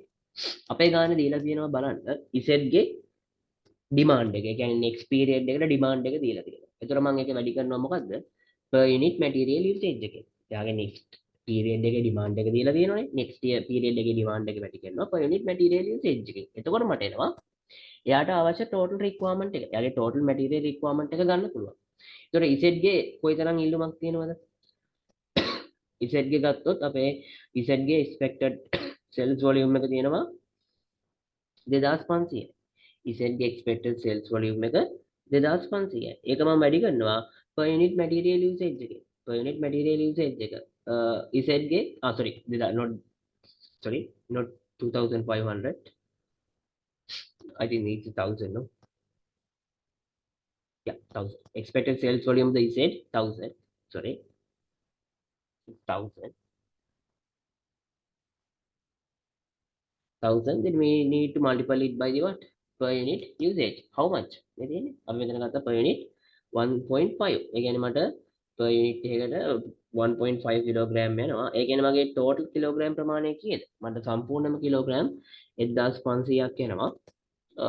මේ ඒකක 1000 හදන්න. එතකොට දැන් මම මේ මුලින්ම රෑන්ක් කරපු පිළිවෙලට අනුව මම මුලින්ම ඉසෙට් හදනවා. මට ඉසෙට් වල ඒකක 1000ම හදන්න පුළුවන්. අප කිසි ප්‍රශ්නයක් නෑ. අප මුකුත් හිතන්න දෙයක් නෑ. ඒ 1000ම හදන්න පුළුවන්. ඒතර 1000ම හැදුවොත් මට කිලෝග්‍රෑම් 1500ක් එනවා. ඒතර කිලෝග්‍රෑම් 1500ක් ගියොත් අපිට කිලෝග්‍රෑම් 1500ක් ගියොත් අපිට කිලෝග්‍රෑම් 1500ක් ගියොත් අපිට තව ඉතුරු වෙන්නේ කීයද? 7500න් 1500ක් ගියාම මට තව ඉතුරු වෙන්නේ කිලෝග්‍රෑම් 6000. ඒතර මම Z ගෙන් 1000ක් හැදුවොත් ওই විදිහට තමයි වෙන්නේ. ඊළඟට මම රෑන්ක් පිළිවෙලට ගත්තොත් ඊළඟට මම හදන්න ඕන මොකද්ද? Y. ඊළඟට මම හදන්න ඕන Y. ඒතර Y ගේ ඩිමාන්ඩ් එක කීයද තියෙන්නේ? as I remember 1200. 1200. It's 1200 no? So like 1200. Then we need to multiply it by what? The per material usage. How much? Per material usage 3 kilogram. Then we need to multiply it by the 3 kilogram. Then how much? It's I think 3 means 3600 no?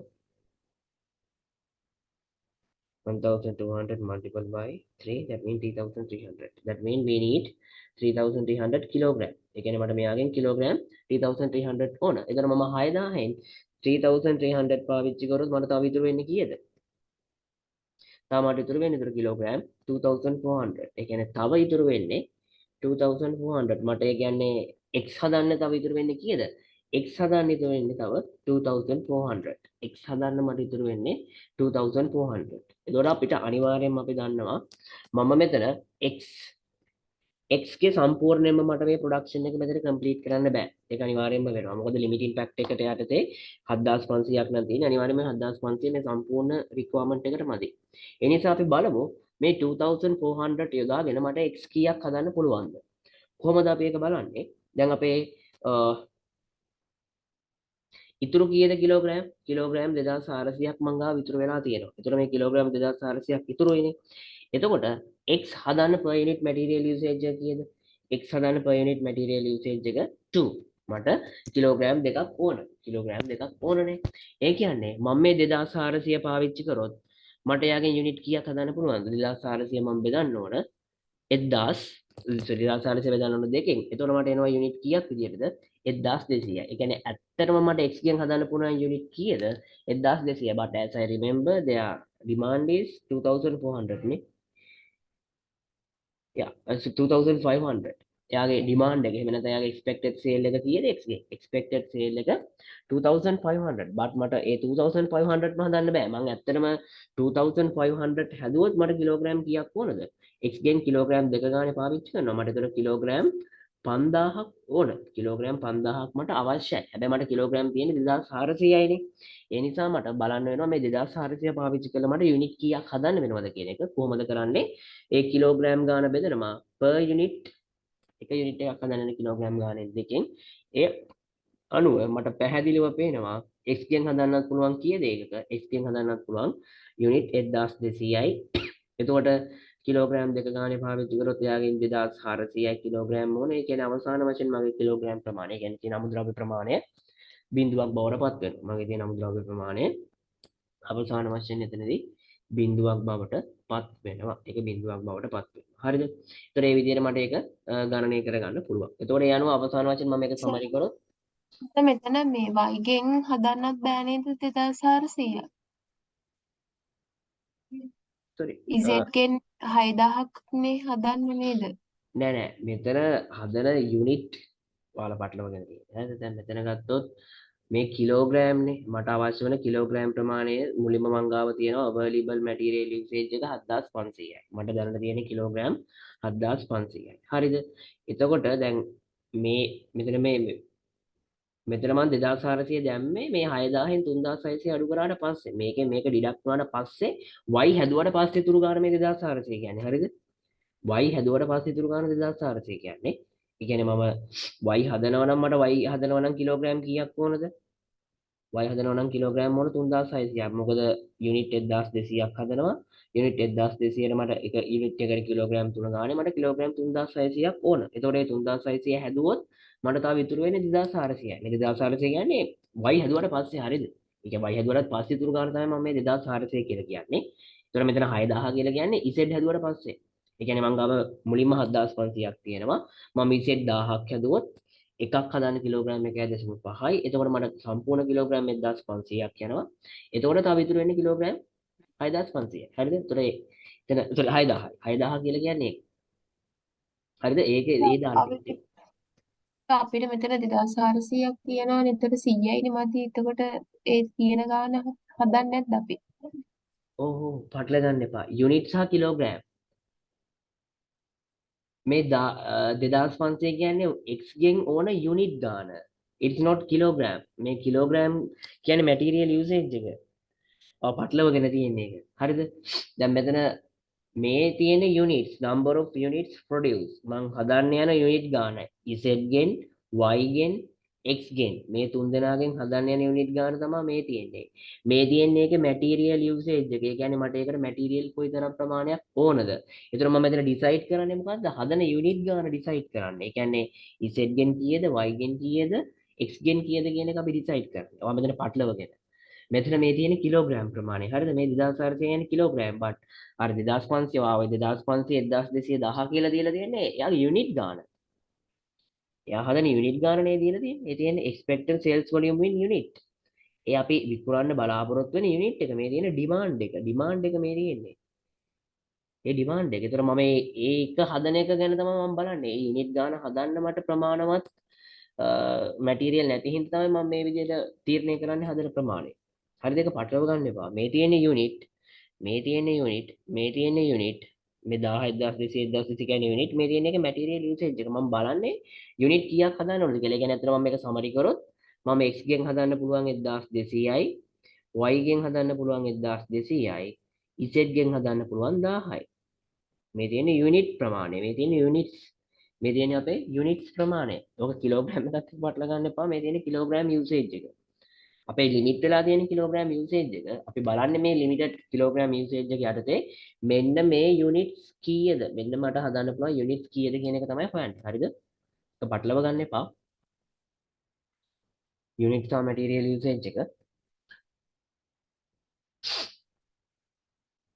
ඒතර ඔය විදිහට අපිට x ගෙන් 1200යි y ගෙන් 1200ක් සහ z ගෙන් 1200ක් විදිහට අපිට අඳුර ගන්න පුළුවන්.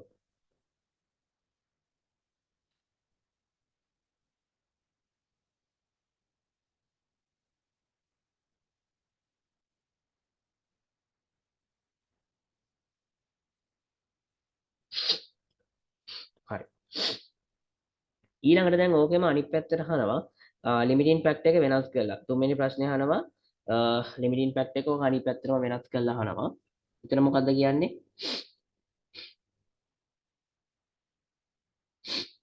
එතන කියනවා determine the quantity of each product to be produced if the availability of the direct labor hours is next month is limited to the 10,000 hours. එතන දීලා කියනවා limiting factor එක direct labor hours වුණොත් ඒක direct labor hours ගාන 10000ට සීමා වුණොත් මගේ quantities ගාන එයා හදන්න ඕන quantities ගාන කීයද කියලා බලන්න කියනවා. direct labor hours එක 10000ට සීමා වුණොත් හදන්න ඕන quantities ගාන තමයි කියන්න බලන්න කියන්නේ. ඒතර එතනදිත් මේ step ටිකම අපිට ආපහු හොයන්න වෙනවා ඒ විදිහටම. ඒ කියන්නේ අපිට already we have the contribution per unit. ඒතර අපි contribution per unit එක කැල් කරන්න අවශ්‍ය වෙන්නේ නැහැ. මට contribution per unit එක කැල් කරන්න අවශ්‍ය වෙන්නේ නැහැ. ඒතකොට මම ඒක මට තියෙනවා. මම මොකද්ද කැල් කරන්න ඕන? අපේ දෙවෙනි step එක තමයි දැන් මම මේ කියන්න යන්නේ අපේ direct labor hours 10000 වලට limited වුණොත් 10000 වලට limited වුණොත් අපි කොහොමද මේක හදන්නේ? එතකොට මම මෙයාගේ ගන්න ඕන contribution per unit. ඒතකොට මෙතන contribution per unit එක ගන්න වෙන්නේ දැන් direct labor hours නේ මගේ limiting factor එක වෙන්නේ.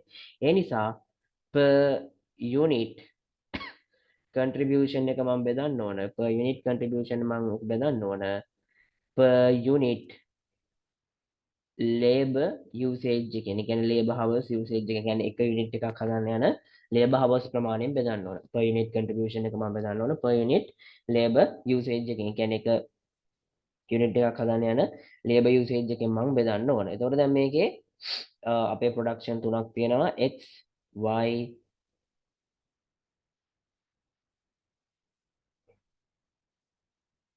x y z. එතකොට අපේ per unit contribution එක අපි දන්නවා 30 70 70. Then we can take the per unit labor hour usage. ඒ කියන්නේ අපිට labor hours කොයි තරම් ප්‍රමාණයක් usage එකක් තියෙනවද? අපේ ගාන දීලා තියෙනවා per hour labor per unit labor hour usage එක කොහොමද? x ට 3යි y ට 2යි z 4යි. ඒ කියන්නේ 3යි 2යි 4යි. අපිට ගන්න පුළුවන් කොහොමද? 3යි 2යි 4ක් විදිහට ඒක ගන්න පුළුවන්. 3යි 2යි 4ක් විදිහට ගන්න පුළුවන්. ඒ අනුව අපිට යාගේ contribution per limiting factor එක කැල් කරන්න පුළුවන් මෙතන නම් 30 බෙදනවා 3ෙන් මෙතන නම් 70 බෙදනවා 2ෙන් මෙතන නම් 70 බෙදනවා 4ෙන්. හරිද? ඒතර යාගේ contribution per limiting factor මෙයාගේ එනවා 10ක් මෙතනවා 35ක් මෙතන එනවා 17.5ක් 10යි 35යි 17.5ක් විදිහට මට මෙයාගේ per limiting factor contribution එක කැල් කරන්න පුළුවන්. කියන්නේ මෙතන තියෙන ඇත්තම contribution එක per labor hour මේ ඇවි තියෙන per labor hour contribution එක ඇවිල්ලා තියෙන. ඒතකොට අපි දන්නවා මේක බේස් කරන් අපි rank කරන්න ඕන. එතකොට මේක බේස් කරන් rank කරොත් මම මුලින්ම හදන්නේ y ඊට පස්සේ හදනවා z ඊට පස්සේ තමයි අපි x හදන්නේ. හරිද? මම මුලින්ම y හදනවා ඊට පස්සේ z හදනවා ඊට පස්සේ x හදනවා. ඒ විදිහට තමයි අපි මෙයාගේ කැල්කුලේෂන් කරන්න ඕනේ කියන්නේ නිෂ්පාදනය කරන්න ඕන රෑන්ක් එක අයිඩෙන්ටිෆයි කරගන්න පුළුවන් වෙන්නේ. ඒතොර ඒ විදිහට අපි රෑන්ක් එක අයිඩෙන්ටිෆයි කරගත්තට පස්සේ ඒ විදිහට අපි රෑන්ක් එක අයිඩෙන්ටිෆයි කරායින් පස්සේ අපි මොකද කරන්න ඕනේ? යාගේ ප්‍රොඩක්ෂන් මික්ස් එක අයිඩෙන්ටිෆයි කරන්න ඕනේ. ඒතොර ඒක තමයි අපේ තුන්වෙනි ස්ටෙප් එක වෙන්නේ මොකද්ද? අපි මෙයාගේ ප්‍රොඩක්ෂන් මික්ස් එක we need to identify the production mix. ඒතොර production mix එක identify කරනකොට මගේ available labor hours වෙන්නේ කීයද?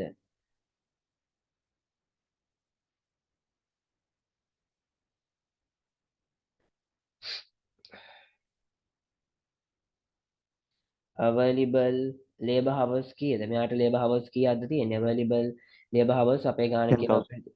10,000. ඒතොර අපේ available labor hours 10,000. අපිට පැය 10000ක් තමයි තියෙන්නේ. ඒතොර අපි rank එකට අනුව ගත්තොත් අපේ rank එකට අනුව අපි මුලින්ම හදන්න ඕන y. ඒතොර මම y තමයි මුලින්ම හදන්න තීරණය කරන්නේ. ඒතොර මම y මුලින්ම හදනවා. ඒතොර y හදනවා නම් අපේ y ගේ demand එක තිබ්බේ මට මතක විදිහට 1200යි. ඔව්. අපේ y ගේ demand එක තිබ්බේ 1200යි.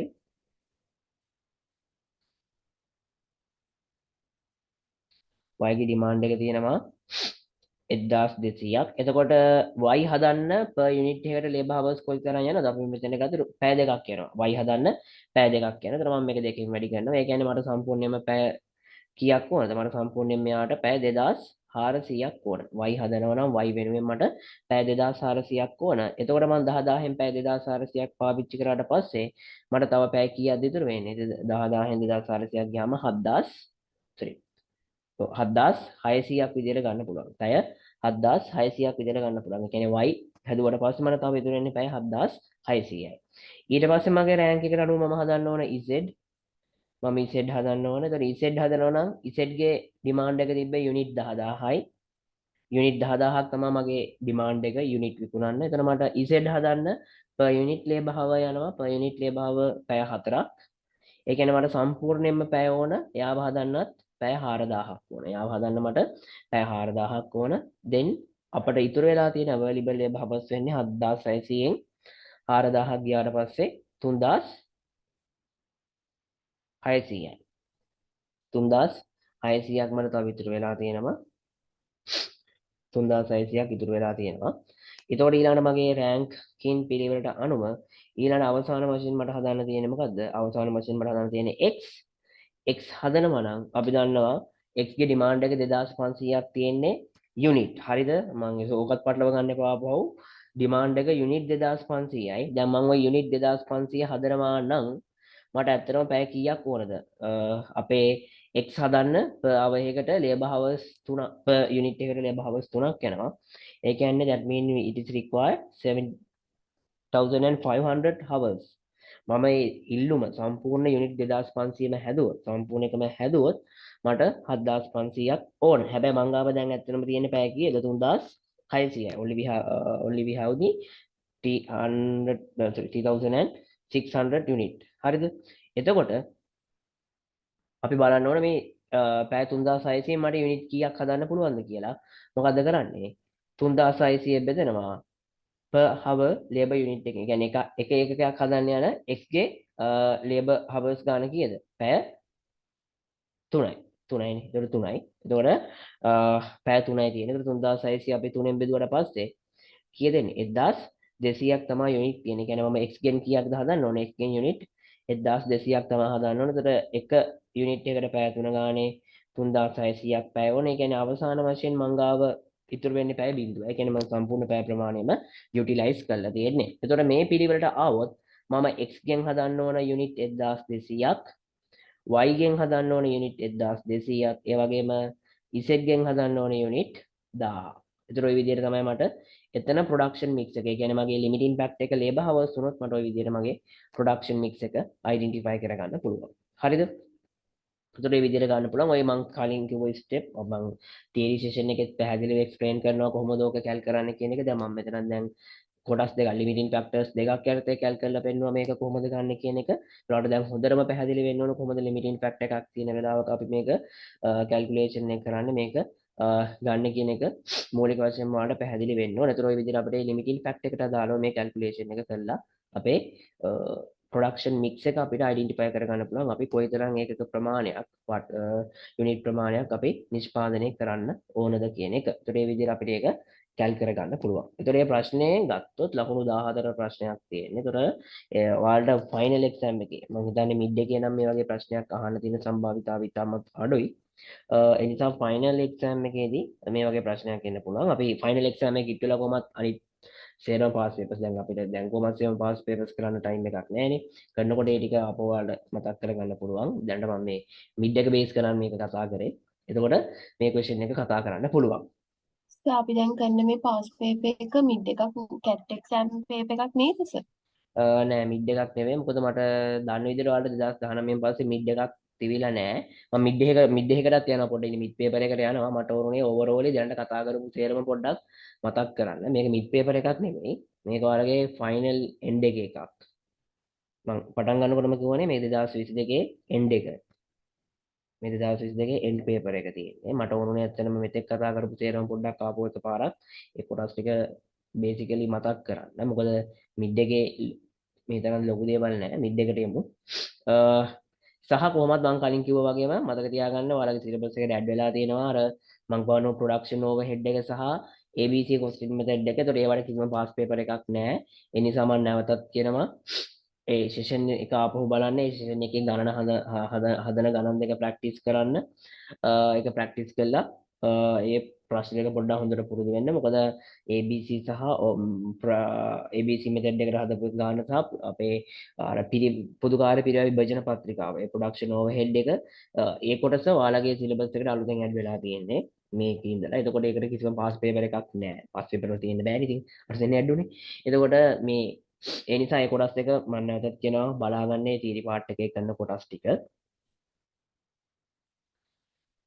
හරි මම ඔයාලට ළඟ ආසන්න මේ කියන්නේ ඔයාලට මම හිතන්නේ කොවිඩ් වලින් පස්සේ ඔයාලගේ මේ එකට අදාළව මිඩ් තිබිලා නැහැ. මම හිතන්නේ 2019න් පස්සේ ඔයාලට මිඩ් එකක් තියෙන්නේ දැන්. ඒ කියන්නේ කොවිඩ් ප්‍රශ්න යාපු ප්‍රශ්නත් එක්ක මම හිතන්නේ කිසිම මිඩ් එකක් තිබිලා නැහැ. 2018 මිඩ් එකක් තිබිලා තියෙනවා. මට හම්බ වෙච්ච ඩොකියුමන්ට්ස් එක මම කිව්වේ මේ 18 කියලා තියෙනවා. මම හිතන්නේ 19ත් තියෙන්නේ නැති මට ෂෙයා වුණේ නැහැ. එතකොට මේ තියෙන්නේ සාමාන්‍යයෙන් ඔයාලගේ මිඩ් පේපර් ස්ට්‍රක්චර් එක. එතකොට ඔයාලට මේක වෙනස් වෙන්න පුළුවන් අර අලුතෙන් ඇඩ් වෙච්ච ප්‍රශ්න දෙක අලුතෙන් ඇඩ් වෙච්ච ලෙසන් දෙක නිසා. මොකද ඊට අදාළව ක්වෙස්චන්ස් ඔයාලට එන්න පුළුවන්. හරි 2019 ලාස්ට් මේකලු. හරි I think I don't have that paper. කොහොම වුණත් මේක වෙනස් වෙබි ස්ට්‍රක්චර් එක. මොකද අර අලුතෙන් ඇඩ් වෙච්ච ලෙසන්ස් දෙකක් තියෙනවනේ. ඒ ලෙසන්ස් දෙක නිසා කොහොමත් මේක වෙනස් වෙයි. ඒතර මේකේ තමයි තියරි ප්‍රශ්න අහන්න තියෙන සම්භාවිතාවයක් තියෙනවා. හරිද? ඒක නෑ කියලා කියන්න බෑ. හැබැයි අර CVP LS එකේ කැල්කියුලේෂන් එකේ තාමත් පොඩි කැල්කියුලේෂන් එකක් තමයි අහන්නේ. ඒ කියන්නේ ලොකු දෙයක් මේක ඇතුලේ අහන්නේ නෑ. සරල දෙයක් අහන්නේ බේසික්ම පොයින්ට් එකකින්. හරිද? ඒතර මේකේ පොඩ්ඩක් බලුවොත් මේකේ තියරි ප්‍රශ්නයක් අහලා තියෙනවා.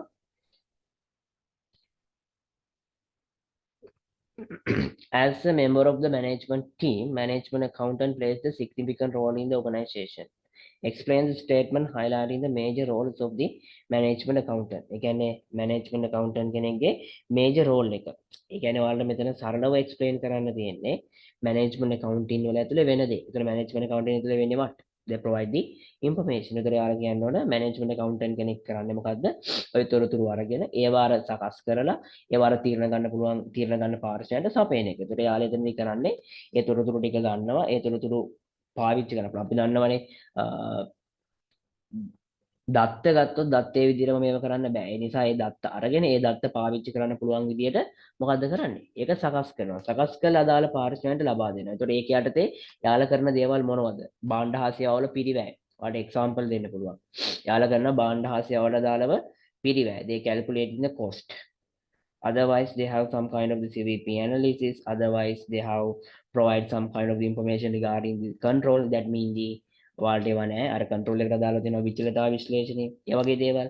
Otherwise, they provide the information for the planning purpose එකට information දෙනවා. ඒ කියන්නේ අපේ budgeting part එක ඒ වගේ තියෙනවා. ඒතකොට මේ role එක ඔයාලා exam පොඩ්ඩක් explain කරනවා නම් හරි මේව තමයි තියෙන්නේ කියන එක.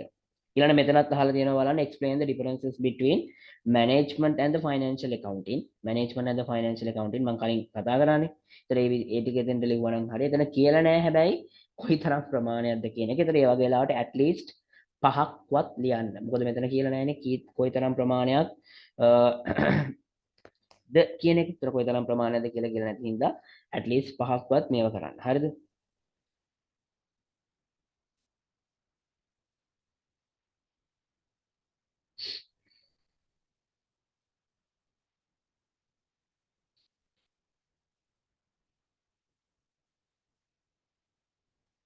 හරි.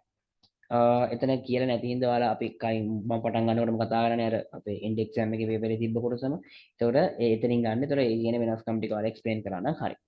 ඊට පස්සේ question number 2 ඒක අදාළලා තියෙන CBP analysis. මීට අමතරව මම කිව්වා වගේම question එකක් තියෙවි අනිවාර්යයෙන්ම probably මම දන්නේ නැහැ ABC එකම පාඩම ඇතුලේ නේද ඒක තියෙන්නේ. අර පොදු කාර්ය පිළිවෙල විභජන පත්‍රිකාව. ඒ කියන්නේ අපේ traditional absorption method එක සහ ABC method එක තියෙනවා. ওই දෙකෙන් එක method එකකින් ගානක් සමහර විට තියෙන්න පුළුවන්. ඒ නිසා මම නැවතත් කියනවා ඒ ටික පොඩ්ඩක් ආපහු බලන්න. හරි මේක කියනවා දෙකේ එක what is the mean by the contribution sales ratio, how is the ratio useful in the making the effective business decision. CS ratio එක එහෙම නැත්නම් contribution to sales ratio එක. අපි contribution to sales ratio කියන්නේ we present the per unit contribution as the percentage of the per unit sales. Simply we can define this as the contribution sales ratio. What we present the contribution per unit as the percentage of sales price per unit.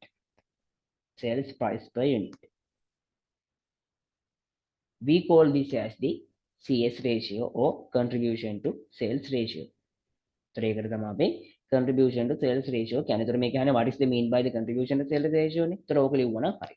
ඊට පස්සේ ඒක ඕනම් කැල් කරන විදිය පෙන්නනවා. අපි CS ratio එක කොහොමද ගන්නෙ? per unit contribution එක මම බෙදනවා. per unit contribution එක මම බෙදනවා. per unit sale price එකෙන්. per unit contribution එක මම බෙදනවා මොකකින්ද? per unit sales price එකෙන්. ඒතර මට පුළුවන් යාගේ CS ratio එක CS ratio එක contribution to sales ratio එක කැල් කරන්න පුළුවන්. contribution to sales ratio එක කැල් කරන්න පුළුවන්. ඊළඟ එතනම මේ ප්‍රශ්නේ මහනවා මොකද්ද? how is this ratio useful in making effective business decision? ඒ කියන්නේ effective business decision එකකට අදාළව කොහොමද මේක යොදා ගන්න පුළුවන්. ඒතකොට මෙතන යවනම් හරිය ඇත්තටම අපි CS ratio එක ගත්තොත් සාමාන්‍ය CS ratio එකෙන් පෙන්වන්නේ sales price එකෙන් contribution එකනේ. ඒතර මේක අපි use කරනවා එක තැනක් තමයි අපේ break even point calculation වලදී ඒ decision making වලට අපි use කරනවා. එතකොට ලිව්වනම් හරිය අපි මෙතන break even point එකේ අපි break even point එක sales value එකෙන් identify කරන්න CS ratio එක use කරනවා. ඒතර ඒක යවනම් හරිය මෙන්න මෙතන අපි use කරනවා අපි calculation එක part එකට සහ otherwise අපිට කියන්න පුළුවන් මේ CS ratio එක සාමාන්‍ය අපි decision making part එකේදී CS ratio එක සාමාන්‍යයෙන් high නම් අපි කියනවා ඒක හොඳයි කියලා. මොකද sales price එකත් එක්ක compare කරනකොට percentage එකක් විදිහට per unit contribution එක වැඩි කියන එකනේ CS ratio එක වැඩි කියන්නේ. ඒතකොට CS ratio එක වැඩි කියලා කියන්නේ ඒක ව්‍යාපාරයට හොඳයි. ඒතකොට ඒක අපි decision making part එකේදී අපිට යොදා ගන්න පුළුවන් ව්‍යාපාරයේ ඉන්න තැන සහ ව්‍යාපාරයේ variable cost එක කොයිතරම්ද කියන එක identify කරන්න. මොකද contribution to sales ratio එක හුඟක් අඩුයි කියන්නේ අර යාගේ variable cost එක හුඟක් වැඩි. ඒ නිසානේ යාගේ CS ratio එක අඩු වෙන්නේ. සහ ඕක වැඩි කියලා කියන්නේ අපේ variable cost එක අඩුයි. ඒ වගේ අර තීරණ ගැනීම සඳහා ඒ වගේ පාවිච්චි කරන්න පුළුවන් කියන එක ඔයාලා මෙතනදී මූලිකව explain කරා නම් හරි ඒ කොටසට අදාළව.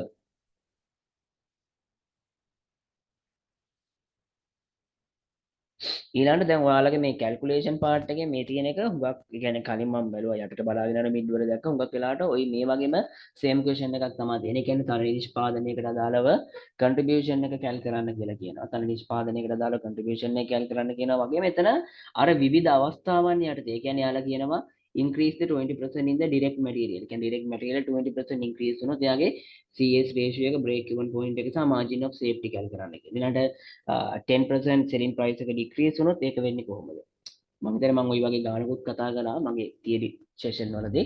ඒ කියන්නේ අර ඒවා එකිනෙකට වෙනස් වෙනකොට ඒවා අපි වෙනස් කරලා ඊට අදාළව calculation කරන්න තියෙනවා. අන්න ඒ වගේ calculation එකක් තියෙනවා. මම දැන් work mid වල තිබ්බේ ඒක. ඒතර break even point එකෙනුත් ওই වගේ එකක් මම දන්නේ නෑ අර syllabus change එකත් එක්ක structure එක වෙනස් වීමත් එක්ක කොහොම වේවිද කියන එක. but ওই වගේ ප්‍රශ්නයක් බොහෝ විට එන්න පුළුවන්. ඒ කියන්නේ calculation වලට අදාළව. හරිද? අපි quickly මේ ප්‍රශ්නේ බලමු. අපි quickly මේ ප්‍රශ්න බලුවොත් මේකේ කියනවා ABC Corporation Ltd has prepared the following budget estimation for the next year. අපිට next year එකට අදාළව මෙන්න මේ කියන එක හදලා තියෙනවා කියලා කියනවා. ඉතින් මේකේ දීලා තියෙනවා variable cost per unit රුපියල් 6යි. per unit එකට රුපියල් 6ක් කියනවා. ඊළඟට fixed cost එක 34000 කියනවා. sales value එක 150,000 කියලා කියනවා. ඊළඟ කියනවා the company expected to sell 15 units for the next year. 50% of the variable cost is direct material cost. මේ variable cost එක දැන් අපි ඇත්තට variable cost එක ගත්තොත් මේ variable cost එකෙන් 50% ගන්න කියලා කියනවා variable cost එක විදිහට. ඒ කියන්නේ direct material cost එක විදිහට ගන්න කියනවා රුපියල් 3ක්. එතකොට other variable cost එක රුපියල් 3ක් විදිහට තමයි ගන්න තියෙන්නේ. හරිද? ඊට පස්සේ මෙතනදී ගත්තොත් sales value එක දීලා තියෙනවා. ඊට sales value එක total value එකනේ දීලා තියෙන්නේ. sales value එක total value එක තමයි දීලා තියෙන්නේ. එතකොට මට per unit ගන්න නම් මම මොකද්ද කරන්න ඕන? දැන් මේකේ total company expected to sell. යා විකුණන බලාපොරොත්තු වෙන unit ගන්න දීලා තියෙනවනේ 15000. එතකොට මම මොකද කරන්නේ? per unit ගන්න නම් 150,000 මම බෙදන්න ඕන 15000 වලින්. එතකොට මට ගන්න පුළුවන් per unit sales value එක කීයද වෙන්නේ රුපියල් 10යි. per unit selling price එක වෙන්නේ රුපියල් 10යි. හරිද? ඒතර මේ වගේ දේවල් ඔයාලට මෙතන පොඩ්ඩක් ගන්න වෙනවා. අර කියන්නේ අපේ මෙතන ඉල්ලන්නේ CS ratio එක break even point එක සහ break even point එක සහ එයාගේ safety margin එකනේ. ඉතින් ඒව ගන්නකොට අපිට අවශ්‍ය නැහැ අනිවාර්යයෙන්ම. ඒ නිසා ඒව පොඩ්ඩක් හිතලා ගන්න වෙනවා. මොකද ඒකේ total sales value එක දීලා තියෙන්නේ සහ මෙයාගේ company විකුණන බලාපොරොත්තු වෙන ඒකක ප්‍රමාණය 15000 කියලා දීලා තියෙනවා. එතකොට අපි 1,50,000 වලින් බෙදුවාම per unit selling price එක 10 විදිහට ගන්න පුළුවන්. එයානෝ මට මෙයාගේ contribution එක ගන්න පුළුවන් selling price එක තියෙනවා. එතකොට selling price එක රුපියල් 10යි. ඒකෙන් මම අඩු කරනවා මෙයාගේ variable cost එක රුපියල් 6යි. එයානෝ contribution එක වෙන්නේ කීයද? රුපියල් 6යි. එයානෝ අපේ ගානේ මුලින්ම අහන්නේ කොහමද? CS ratio එක අහනවනේ. හරිද? CS ratio එක අහනවා. CS ratio එක කියන්නේ අපි කියවනේ per unit contribution එක මම බෙදන්න ඕන per unit sales price එකෙන්. ඒතර අපේ per unit contribution එක රුපියල් 4යි.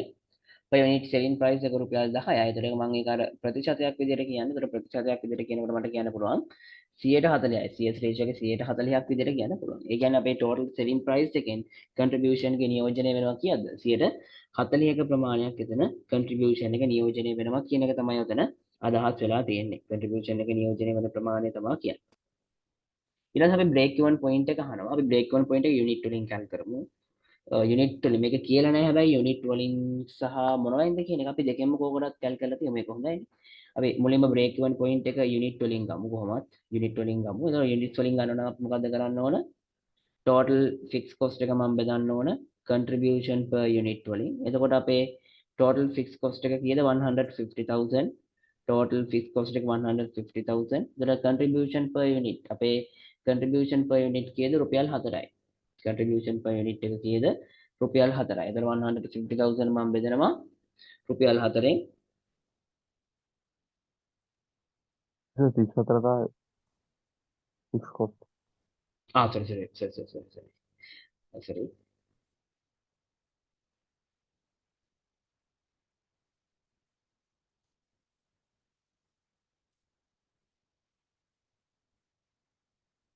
Sorry, 34,000. Excuse me, sir. Yes. මේ අර ABC costing ඒ වගේ වලක් නේද මේ දැන් හැදුවේ මේ දැන් අර final pass paper එකේ. නෑ ABC වේව මම මෙතන මුකුත් කරේ නෑ. ABC එකට past papers නැත. මේක syllabus එකට අලුතෙන් add වෙච්ච part එකක්.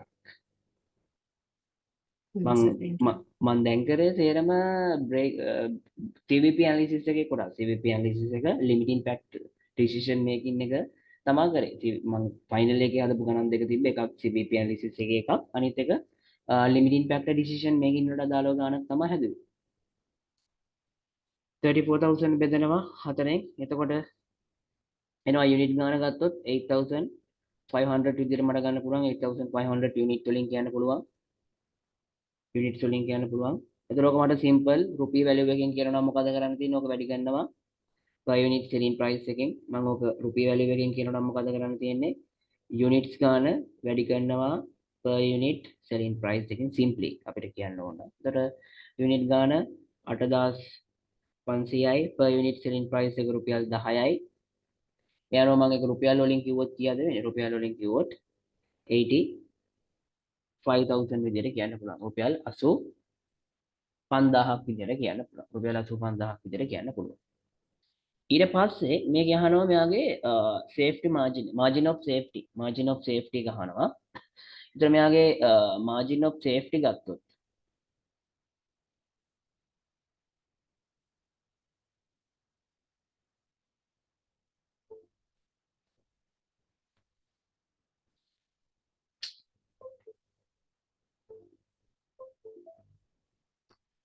margin of safety අහනවා. එතන margin of safety කියන්නේ මොකක්ද? එයාගේ expected or current position එක සහ break even point එක අතර වෙනසනේ.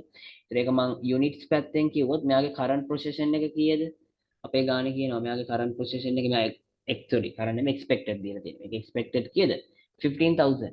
මෙයාගේ expected position එක 15000. ඒ කියන්නේ අනාගතයේ 15000ක් තමයි විකුණන්නේ ඉන්නේ. අපේ break even point එක කීයද? 8500යි. break even point එක කීයද? 8500යි. එතකොට 15000 වලින් අඩු කරනවා 8500ක්. එතකොට මගේ unit වලින් කිව්වොත් කීයද වෙන්නේ? unit 6500ක් විදිහට මට යාගේ margin of safety කියන්න පුළුවන්. මට ඔක රුපියල් value එකෙන් කියනවා නම් රුපියල් value එකෙන් කියනවා නම් simply මට කරන්න තියෙන්නේ 6500 මම වැඩි කරනවා රුපියල් 10න්. ඒ කියන්නේ කීයද? 65000ක් විදිහට මට යාගේ රුපියල් value එකෙන් margin of safety එක කියන්න පුළුවන්. margin of safety එක කියන්න පුළුවන්. හරිද? එතකොට මේ විදිහට අපිට යාගේ break even point එක සහ යාගේ margin of safety කැල් කරන්න පුළුවන්. ඒක තමයි පළවෙනි ප්‍රශ්නේ අහලා තියෙන්නේ. ඊළඟ ප්‍රශ්නේ then they ask what? Calculate the revised CS ratio. Break even point in unit. ආයතන break even point in unit. මේක කියනවා නේ මම unit වලින් කියන්නේ හරි කමන්න අපිට piece වලින් කියුවා. In unit and safety of margin considering each of the following changes. මෙන්න මේ කියන changes individually සලකලා. හරිද මේවා all together නෙමෙයි කියන්නේ. each ඒවා වෙන වෙනම වෙන වෙනස්කම් විදිහට සලකලා අරක නැවත රිවයිස් කරලා කැල් කරන්න කියලා කියනවා. ඒ දීලා තියෙනව නැවත රිවයිස් කරලා කැල් කරන්න කියලා කියනවා. එතකොට අපි ඒක කොහොමද රිවයිස් කරලා කැල් කරන්නේ? වැඩි දෙයක් නෑ. අපි දීලා තියෙන ইনফরমේෂන් වලට අනුව අපි මේවා ඇඩ්ජස්ට් කරන්න තියෙන්නේ. හරිද? මම උතන එකක් කරලා පෙන්නනවා. ඒතර ඔයාලට ඒ ටික අනිත් ටික කරගන්න පුළුවන්. දැන් මේ part AK කියන්නේ මොකද්ද? part AK කියනවා increase 20% of direct material cost. direct material cost එක 20% increase කරන්න. ඒතර direct material cost එක 20% increase වෙනවා කියන්නේ දැනට අපේ direct material කීයද? දැන් අපේ දීලා තියෙනවා direct cost එක රුපියල් 6යි. direct cost එක රුපියල් 6යි. ඒකෙන් 50% ගන්නලු direct material වලට ඒ කියන්නේ රුපියල් 3යි. ඊට පස්සේ ඉතුරු 50% අපි other variable cost එක විදිහට ගන්නවා රුපියල් 3ක්. එතකොට මොකද්ද වෙනවා කියන්නේ? මෙන්න මේ direct material එක 20% වලින් increase වෙනවා. ඒ කියන්නේ මේක තව 120කින් වැඩි වෙනවා. එතන මේකට තව 120ක් ඇඩ් වෙනවා. එතන මේකට 120ක් ඇඩ් වෙනවා කියන්නේ රුපියල් 3න් 120ක් කියන්නේ කීයද? 760යිනේ. 3න් 120ක් කියලා කියන්නේ 760යි. මේකට මම තව 760ක් එකතු වුණාට පස්සේ දැන් direct material වල වටිනාකම වෙන්නේ 3.20යි. ඊළඟ අනිත් එක්කෙනා කොහොමද 3යි. ඒ කියන්නේ අපේ total variable cost එක වෙන්නේ කීයද? 6.20යි. අන්න එතකොට දැන් එයා 6.20ක් වෙනවා. එතකොට අපි යාගේ direct material එක 6.20ක්. 760යි. sorry 760යි. 6.60යි 6.60 යොදාගෙන අනිත් කැල්කියුලේෂන් ටික normal විදිහට කරන්න තියෙනවා. හරිද? එතකොට මේ වගේ එකක් දුන්නොත් මොකද්ද කරන්න තියෙන්නේ? අර වෙනස් වෙච්ච එක්කෙනා වෙනස් කරලා ඊට පස්සේ ආවම සාමාන්‍ය පරිදි කැල්කියුලේෂන් ටික කරන්න තියෙනවා. ඒ කියන්නේ ආපහු break even point එකේ විදිහට කැල් කරනවා. safety of margin එක සහ CS ratio එක ඒ විදිහට කැල් කරන්න තියෙනවා. එතකොට දැන් part 50% ගත්තේ ඇයි 6? ගාන කියවල ඉන්න හරියට ඔක තමයි වල කරන්න ඇති දේ.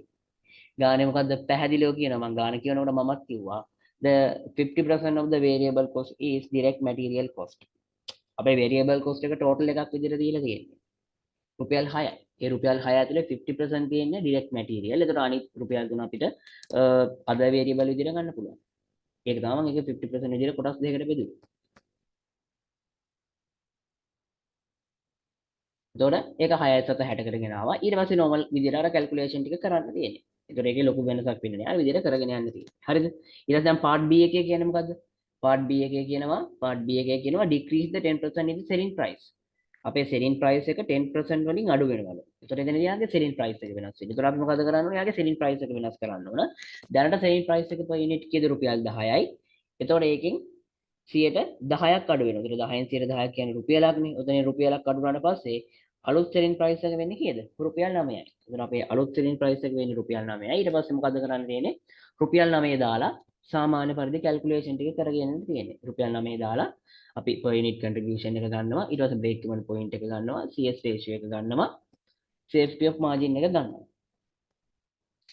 ඊට පස්සේ D එකේ කියන්නේ C එකේ කියන්නේ මොකද්ද? C එකේ කියනවා increase the sales volume by 200 unit.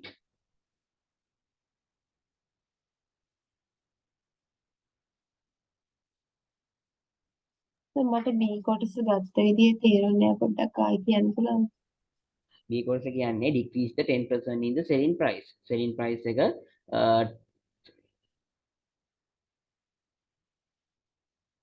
B කොටස කියන්නේ selling price එක 10% අඩු වෙනවා කියලා. එතකොට 10% selling price එක අඩු වෙනවා නම් අපේ selling price එක per unit කීයද?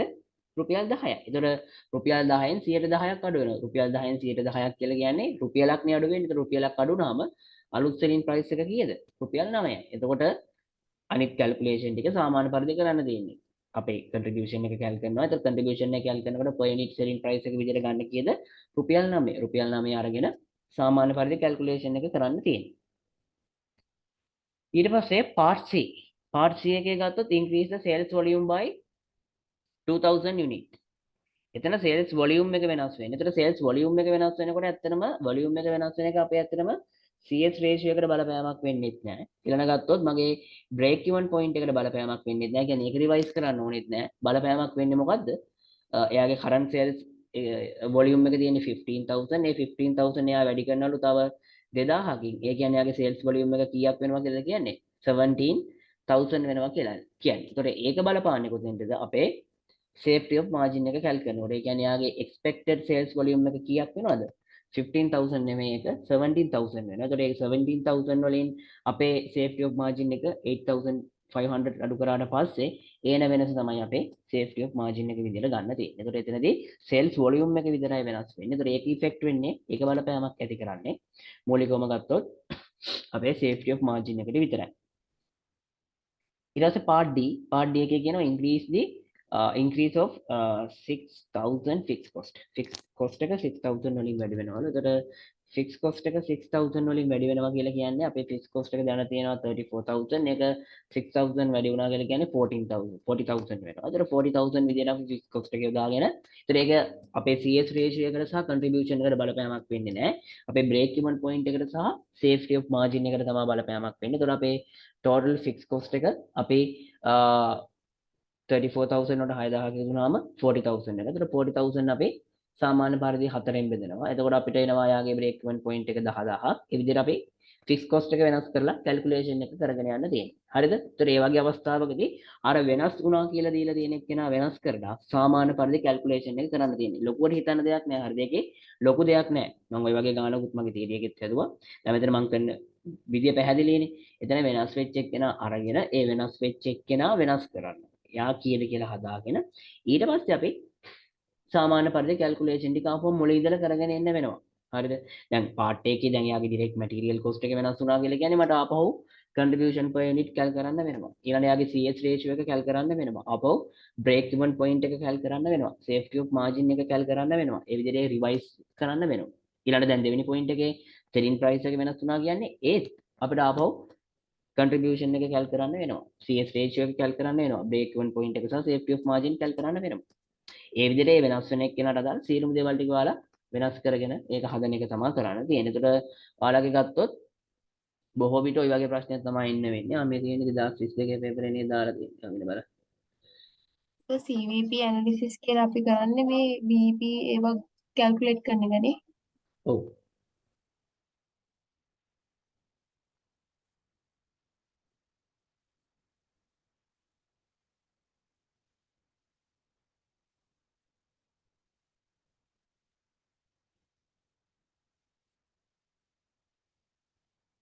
මේ 2022 පේපරේ මම හිතන්නේ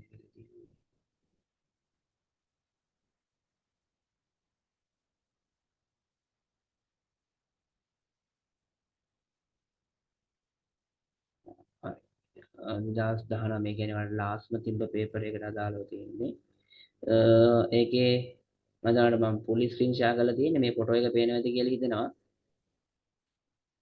නැත්නම් ඔයාලා chat එකේ යාළුවෙක් දාලා මම යන්නේ මට ඩිරෙක්ට් එකේ දැවිලා තිබ්බේ. පේනව නේද මේ පේපර් එක මම මෙතන ස්ක්‍රීන් එකේ ෂෙයා කරලා තියෙන්නේ. පේනවද කියලා හිතනවා. ඒතර ඒ ප්‍රශ්නේ ඒ පේපර් එක ගත්තොත් ඒ කියන්නේ what are the functions of the management accounting අපි කලින්ම කිව්වනේ මේකේ තියෙන උත්තරේ ගන්න එපා මේකේ තාලා තියෙන්නේ production financial marketing කියලා these are not the management accounting functions okay they ඒ කියලා තියෙන management accounting වල functions not the management accounting these are the management මේකේ functions නේ අපි management accounting වල function විදිහට මොනවද කිව්වේ අපි මූලිකව ගත්තොත් අපේ මැනේජ්මන්ට් වල ෆන්ක්ෂන් විදිහට අපි කිව්වා ප්‍රධාන වශයෙන්ම කොටස් හතරක් මොකද්ද අපේ ප්ලෑනින් ඊළඟ ගත්තොත් ඕගනයිසින් ප්ලෑනින් ඩිරෙක්ටින් එන්ඩි කන්ට්‍රෝලින් ඔය කියන ටික හතර තමයි අපේ මූලිකව හතර වෙන්නේ. ඒතර මේ හතර පොඩ්ඩක් එක්ස්ප්ලেইন කරලා එක්ස්ප්ලেইন කරන්න කියලා කියන්නේ. ඊට පස්සේ මේකේ බ්‍රේක් ඉවන් පොයින්ට් ගාන ගත්තොත් ඒක නම් පොඩ්ඩක් දීලා තියෙනවා. ඒ කියන්නේ අපි අර කලින් දෙකම ගණන් වලට වඩා පොඩ්ඩක් වෙනස් විදිහට දීලා තියෙනවා. ඒතකොට ඒකේ ගත්තොත් ඒකේ කියලා තියෙන්නේ කොහොමද? Sunil Garment produce and sells the frock for kids. kids ලට frocks විකුණනවා කියලා තමයි කියන්නේ. හරිද? ඒතකොට ඒකේ kids ලට frocks විකුණනවා කියනවා. ඒතකොට ඒකේ දීලා තියෙනවා selling price per frock. frock එක selling price එක දීලා තියෙනවා. ඒතකොට frock එක selling price එක රුපියල්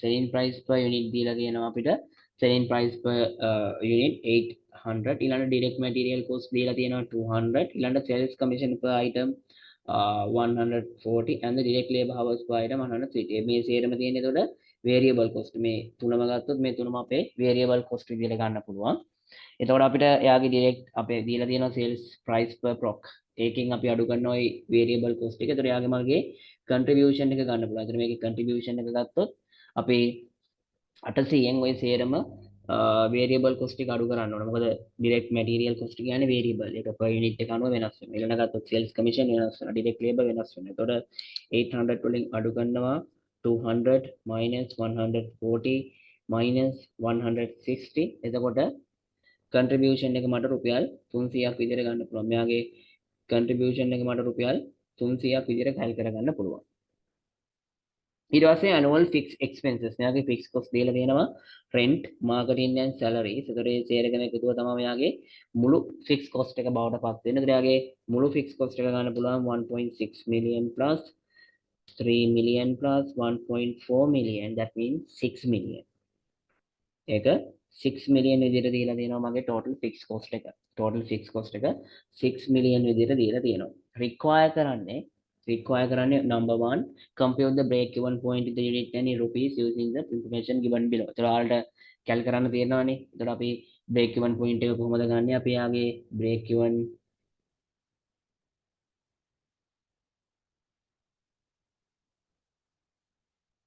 අපිට මෙයාගේ break even point එක කැල් කරන්න පුළුවන්. total fixed cost එක මම බෙදනවා. total fixed cost එක මම බෙදනවා. යාගේ contribution per unit. ඒතර යාගේ total fixed cost එක 6 million. මම 6 million බෙදනවා contribution per unit 300න්. එතකොට අපිට ගන්න පුළුවන් unit 20000 unit 20000ක් විදිහට units වලින් ගත්තොත් units වලින් කියන්න පුළුවන් unit 20000ක් විදිහට මෙයාගේ break even point එක. sorry 20000ද 2000 sorry not 20000 it's 2000 okay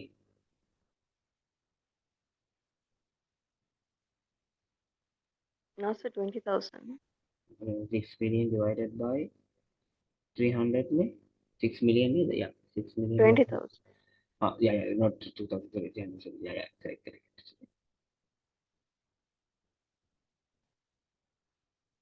yeah 20,000 unit. Okay, then this is from units now. Then we need it from the rupee value. Then we need it from the rupee value. The rupee value එකෙන් ගන්න නම් කෙලින්ම 20,000 මම වැඩි කරනවා per unit selling price එක කීයද? Per unit selling price එක 800. ඒතර මම ඔක 800ෙන් වැඩි කරාට පස්සේ මට ඒක selling price එකෙන් කියන්න පුළුවන් 16 million විදියට. 16 million විදියට rupee value එකක් විදියට කියන්න පුළුවන්. ඒතකොට ඒක තමයි ඒකේ පළවෙනි ප්‍රශ්නේ අහලා තියෙන්නේ. යාගේ break even point එක rupees වලින් සහ යාගේ unit වලින් අහලා තියෙන්නේ. ඊළඟට prepare the CVP graph break even chart and show the break even point in the one graph. මතකද අපි graph එකක් ඇඳලා graph එක ඇඳ නේද? අන්නේ graph එක ඇඳලා ඒ graph එක යටතේ අපි calculation එක කරා. මේක graph එක යටතේ අපි මේ ටික පෙන්නුවා. හරිද? ඒතර ගත්තොත් මම මෙතන මේක මෙහෙම ඉරේස් කරනවා. මම හිතනවා ඔයාලා ලියා ගන්න නැති කියලා නැත්නම් quickly screenshot එකක් ගහගන්න. මොකද මේ ෆොටෝ එකක් තියෙන හින්දා මම මේ ස්ක්‍රීන් එකේම ලියන්නේ. මට ස්ක්‍රීන් එකේ එහෙම කරන්න බෑ. මම ස්ක්‍රීන් එකේ දාලා ස්ක්‍රීන් එකම ක්ලියර් කරන්න ඕනේ. ඒකයි. අනිත් ගාන හදන්න අනිත් කොටසට යන්න නම්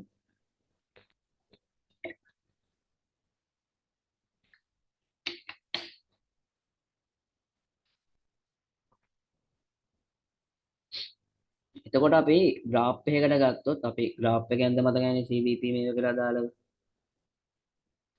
අපි මේ පැත්තට ගන්නවා units මේ පැත්තට ගන්නවා rupee value එක. එතකොට අපි මෙයාගේ ගත්තොත් මෙතන බින්දුව. එතකොට යාගේ sales මෙයාගේ බින්දුව මෙතන තියෙනවා.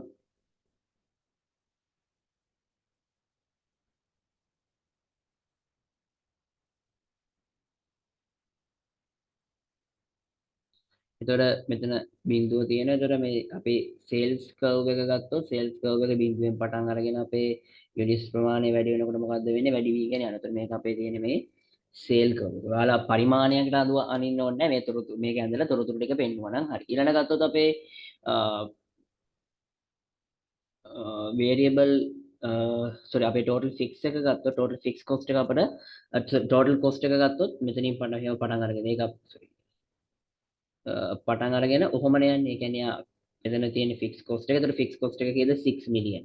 ඔයාලා එතන මෙතන මාක් කරනවා. මොකද අපි ඒක පටන් ගන්නේ 6 මිලියන් වලින්. 6 මිලියන් වලින් පටන් අරගෙන මොකද්ද වෙන්නේ? අපේ යුනිට් ප්‍රමාණය වැඩි වෙනකොට ඒ කර්ව් එක ඉහළට යනවා. එතකොට මෙන්න මේ කැපෙන තැන මේ කැපෙන තැන අපි මොකක් විදිහටද ගන්නෙ? මෙන්න මේ කැපෙන පොයින්ට් එක තමයි අපේ break even point එක වෙන්නේ. මේක තමයි අපේ break even point එක වෙන්නේ. අපි යුනිට් වලින් ගත්තොත් අපි යුනිට් කීයක් විදිහට ගත්තේ 20000. ඒකට ඔයාලා මෙතන 20000 කියලා පෙන්වන්න ඕන. රුපියල් වැලියු එක විදිහට අපිට ආව කීයද? 16 මිලියන් නේ. ඒකට අපි මෙතන 16 මිලියන් විදිහට රුපියල් වැලියු එක පෙන්වන්න ඕන. ඒතර ඕක ඔයාලා මේ කර්ව් එකේ පෙන්වුවා නම් හොඳටම ඇති. ඒ ටික තමයි ඔයාලා මෙතන මේ කර්ව් එකේ මූලික වශයෙන්ම පෙන්වන්න ඕන. අපි simply මේක පරිමාණයට අඳින්න ඕනේ. අපි sales curve එක ඇඳලා total cost curve එක ඇඳලා. එතකොට අපි මෙතන variable cost එක පෙන්වන්න ඕනේ. මොකද අපේ total cost curve එක පටන් ගන්නෙ total cost curve එක පටන් ගන්නෙ fixed cost එකෙන්. එතකොට fixed cost එක අපි මෙතන පෙන්වන්න ඕනේ. ඒත් ඒක ඉඳලා උඩට අපේ total cost curve එක යනවා. එතකොට මේ දෙන කැපෙන තැනම තමයි break even point එක වෙන්නේ. ඒතර ඒ විදිහට අපිට ඒක curve එක පෙන්වන්න පුළුවන්.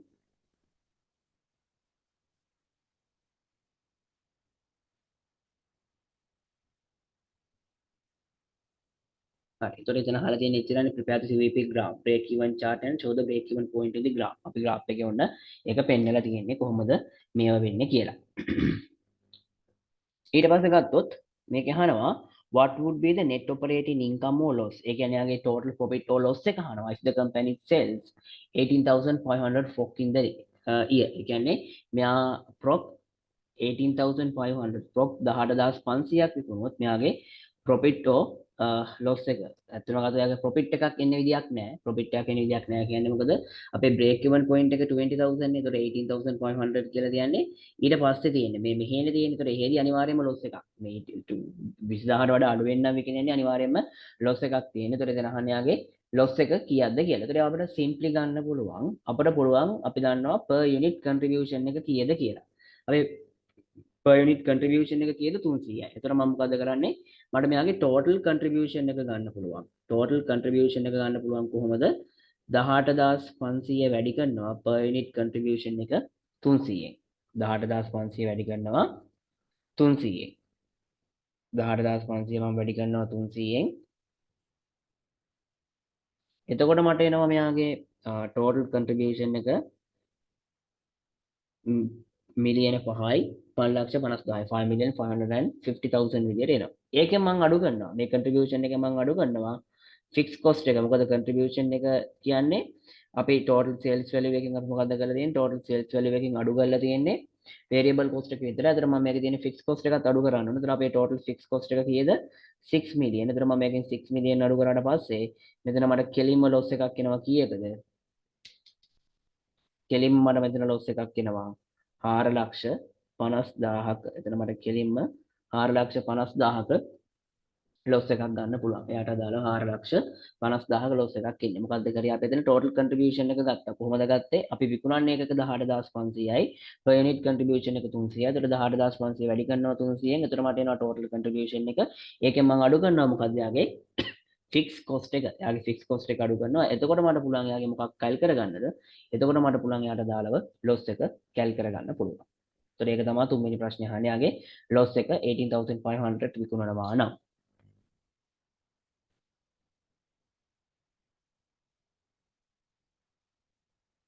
ඊට පස්සේ පොඩ්ඩක් කියන්න පුළුවන්ද?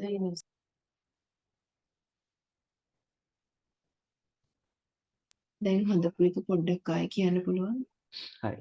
එතන අහන්නේ ප්‍රශ්නේ අපි 18500 විකුණනවා නම් අපේ total loss එක. ඔක කොහොම ඕනෙත් නැහැ. ඔයාලට මම විලේසිම විදිය කිව්වේ. ඔන්න අමාරුම විදියෙන් කියන්න. අමාරුම විදියෙන් කරන්න තියෙන්නේ මොකද්ද? අපි දන්නවා per unit selling price එක 18500 වැඩි කරනවා 800ෙන්. එතකොට එනවා මට total sales value එක.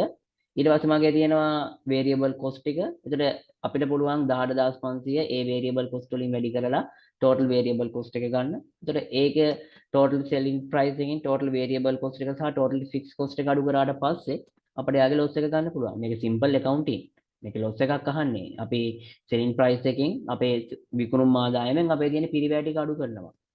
මම ලේසිම විදිය කිව්වේ අපේ contribution එක කියලා කියන්නේ selling price එකෙන් variable cost එක අඩු කරාට පස්සේනේ. ඉතින් 18500 වැඩි කරනවා 300ෙන්. ඒතර 18500 300ෙන් වැඩි කරාම 5.5 million තමයි total contribution එක. ඒතර එකෙන් fixed cost එක අඩු කරාම loss එක එනවා. එහෙම නැත්නම් ඉතින් ඔයාලට අමාරුම විදියෙන් යන්න පුළුවන්.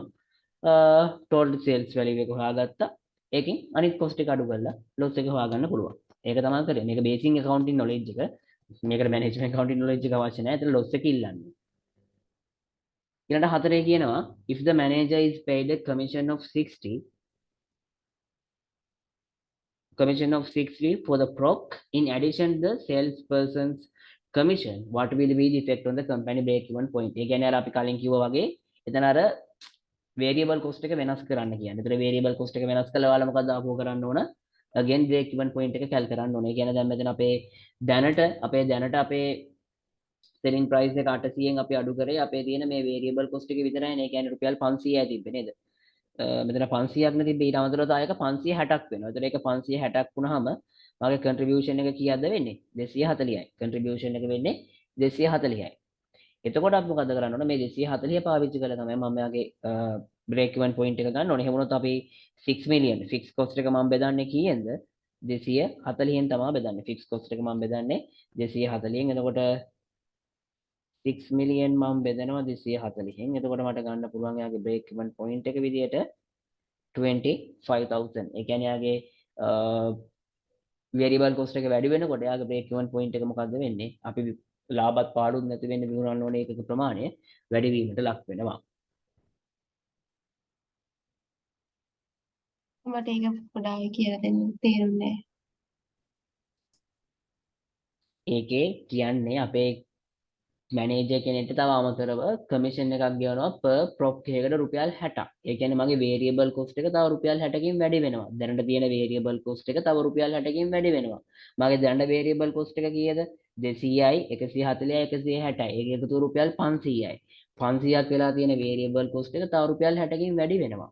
ඒකනේ කියන්නේ if the manager is paid the commission of 60 per prop. prop එකකට 60ක් කියන්නේ variable cost එක. variable cost එක වැඩි වෙනවා. ඉතින් මම ආපහු variable cost එක වැඩි වුණාම යාගේ මම ආපහු දායකයෙක් කැල් කරනවා. මොකද selling price එක තමයි 800. ඒකෙන් අඩු කරනවා variable cost එක. එතකොට මගේ contribution එක වෙනවා 240ක්. අලුත් contribution එක. එතකොට මම ඒක පාවිච්චි කරලා ආපහු මම යාගේ break even point එක unit වලින් කැල් කරනවා fixed cost එක බෙදලා. ඒක කරේ. ඊට පස්සේ පහේ කියනවා as an alternative to the 3. ඒ කියන්නේ තුනේ කියන්නේ මොකද්ද? තුන්වෙනි පොයින්ට් එකේ අපි කියලා තියෙන්නේ යා වර්තමානයේ 18500ක් නේ විකුණන්නේ. ඒතර අපේ ලොස් එක 450000ක් ආවා. අන්න ඒකට විසඳුමක් විදියට companies thinking of paying 60 commission to the manager of each prop sold in the excess of break even point. What will be the effect of these changes on the net operating income or loss of the company if 23,500 props are sold in the year? ඇත්තට මේ ප්‍රශ්නේ accounting උත් තියෙනවා. ඔයාගේ general accounting knowledge එකක් ඕන සහ මේ අපේ මේ knowledge එකක් ඕන. එතනදී කියන්නේ මොකක්ද? මේ ප්‍රශ්නේ කියන්නේ දැන් අර තුන්වෙනි එකේ අපිට loss එකක් නේ ආවේ. ඒක වළක්වන්න යාලා තීරණය කරලා තියෙනවා. මොකද්ද කරන්න? අර break even point එකට වඩා වැඩිපුර විකුණන. යාගේ break even point එකට වඩා වැඩිපුර විකුණන සෑම ඒකකයක් සඳහාම මැනේජර් කෙනෙක්ට රුපියල් 60ක කමිෂන් එකක් දෙන්න. රුපියල් 60ක කමිෂන් එකක් දෙන්න තීරණය කරලා තියෙනවා. හරිද? එතකොට දැන් ඒක අපේ normal variable cost එකක් නෙමෙයි. හරිද? ඒක අපේ normal variable cost එකක් විදිහට ගන්න බෑ. මොකද ඒක ගෙවන්නේ කොහොමද? break even point එකෙන් පස්සේ විකුණන ඒකක වලට අදාළව තමයි ගෙවන්නේ. ඒ කියන්නේ ආව profit වුණොත් සරලම කතාව business එක profit වුණොත් විතරයි යාට ගෙවන්නේ. profit වුනේ නැත්නම් යාට ගෙවනවද? profit වුනේ නැත්නම් ගෙවන්නේ නැහැ. profit වුණොත් විතරයි යාලට ගෙවන්නේ.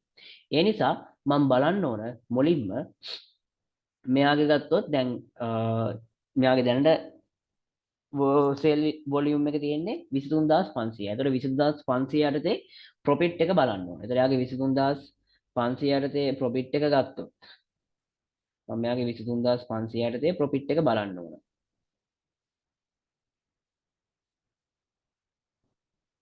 ඒතර අපිට 23500 යටතේ ප්‍රොෆිට් එක ගන්නකොට අපි මේක ඔරිජිනල් ඩේටා ගමු. දැන් මේ අර එක ටයිම් වල අපි වෙනස් කරපුවා නෙවෙයි දාලා ඉන්නේ ඔරිජිනල් ඩේටා. හරිද? ඒතර ඔරිජිනල් ඩේටා වලට අනුව අපේ කන්ට්‍රිබියුෂන් එක කීයද ආවේ? 300 නේ contribution එක 300. එතකොට අපි බලමු 23500ක් විකුණුවොත් profit එක. එතකොට අපේ profit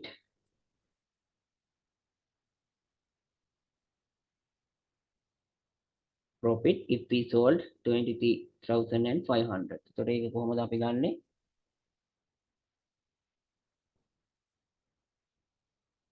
අපේ selling price එක නැත්නම් selling value එක ගත්තොත් අපේ selling විකුණුම් ආදායම තියෙනවා නම් එහෙම ගන්න පුළුවන්. නැත්නම් අපි කෙලින්ම ගමු. අපිට කෙලින්ම දීලා තියෙනනේ contribution එක. ඔය තරම් දඟලන දෙයක් නෑ. ඔයාලට time එකක් ඉතුරු කරන්න පුළුවන්. කෙලින්ම මොකද කරන්න තියෙන්නේ? අපිට contribution එක ගන්න පුළුවන්. contribution එක අපි කොහොමද ගන්නේ? total contribution එක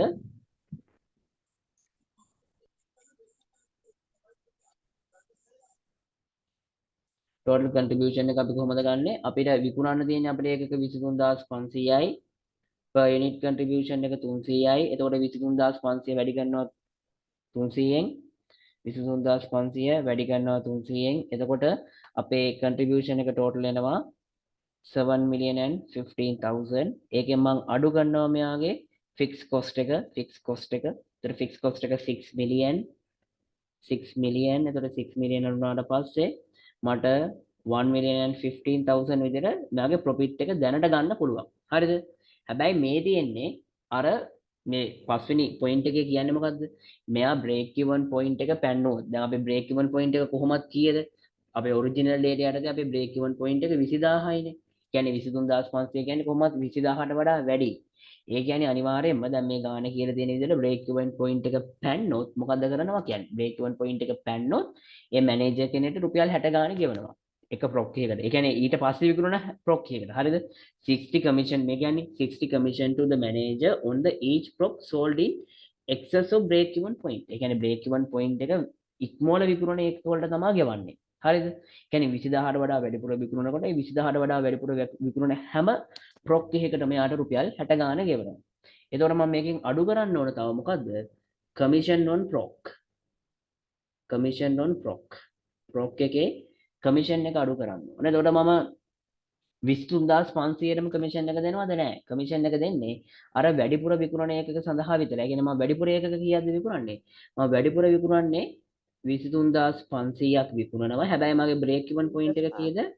20000. ඒ කියන්නේ ඒතර අපි වැඩිපුර විකුණන්නේ කීයද? 3500යි. මම වැඩිපුර විකුණන්නේ යුනිට් 3500යි බ්‍රේක් ඉවන් පොයින්ට් එකට වඩා. ඒතකොට ඒක යුනිට් එකකට මම රුපියල් 60 ගාණ ගෙවනවා. ඒක යුනිට් එකකට මම රුපියල් 60 ගාණ ගෙවනවා. එතකොට 3500 වැඩි කිරීම 60 මම එතකොට එතන කමිෂන් එක විදිහට යාට ගෙවනවා කීයද? 2,10000ක් ගෙවනවා. එතකොට අපිට මෙයාගේ ටෝටල් අවසාන වචනයගේ ප්‍රොෆිට් එක ගන්න පුළුවන් කොහොමද? අපේ 1 million and 15,000 වලින් අඩු කරනවා 2,10,000ක් යන වෙනවා අපට 8,40,000ක් විදියට. ඒ කියන්නේ අපේ ප්‍රොෆිට් එක වෙන්නේ කීයද? 8,40,000යි. ඒතර මේ ප්‍රශ්නේ අහන්නේ ඒකයි. එයාගේ ඔපරේටින් ඉන්කම් වලස් එයාගේ ප්‍රොෆිට් ලොස් එක කැල් කරන්න කියලා කියන්නේ මේ සිටුේෂන් එකට අනුව. ඒතකොට එතනදී ගාණ හරියට තේරුම් ගන්න. එතන කියන්නේ අපි අර රුපියල් 60 කමිෂන් එක ගෙවන්නේ එක්සස් එකට විතරයි. ඒ කියන්නේ බ්‍රේක් ඉවන් පොයින්ට් එක ඉක්මවලා එයා විකුණන ඒකක සඳහා විතරයි මැනේජර් කෙනෙක්ට 60 ගෙවන්නේ. ඒ නිසා අපි ටෝටල් එයාගේ ප්‍රොෆිට් එකකින් ඒක වෙනම අඩු කිරීමට ලක් කරා. ඊට පස්සේ ප්‍රශ්න අංක 6 කියනවා refer to the original data. මුකුත් නැත ඔරිජිනල් data ගැන refer කරන්නලු. What will be the break even point of the company if the commission is entirely eliminated and salaries are increased by the 214,000. ඒ කියන්නේ අපි ඔරිජිනල් data වල මොකද කියන්නේ? Original data වල variable cost එක වෙනස් වෙනවා. ඒ කියන්නේ එතන කියන්නේ මොකද කියන්නේ? ඒක සම්පූර්ණයෙන්ම මේ තියෙන sales commission එක entirely eliminated. ඒ කියන්නේ ඒක සම්පූර්ණයෙන්ම අයින් කරන්නලු. ඔරිජිනල් data වල තියෙන කමිෂන් එක සම්පූර්ණයෙන්ම අයින් කරන්නලු. ඒ කියන්නේ යාගේ උඩ දැන් variable cost එක කීයද වෙන්නේ? 200 දන් 160. යාගේ variable cost එක 360යි වෙන්නේ. 360යි යාගේ අලුත් variable cost එක වෙන්නේ. මොකද entirely මම sales commission එක අයින් කරා. and ඒ වගේම කියනවා යාගේ salaries are increased by 214,000.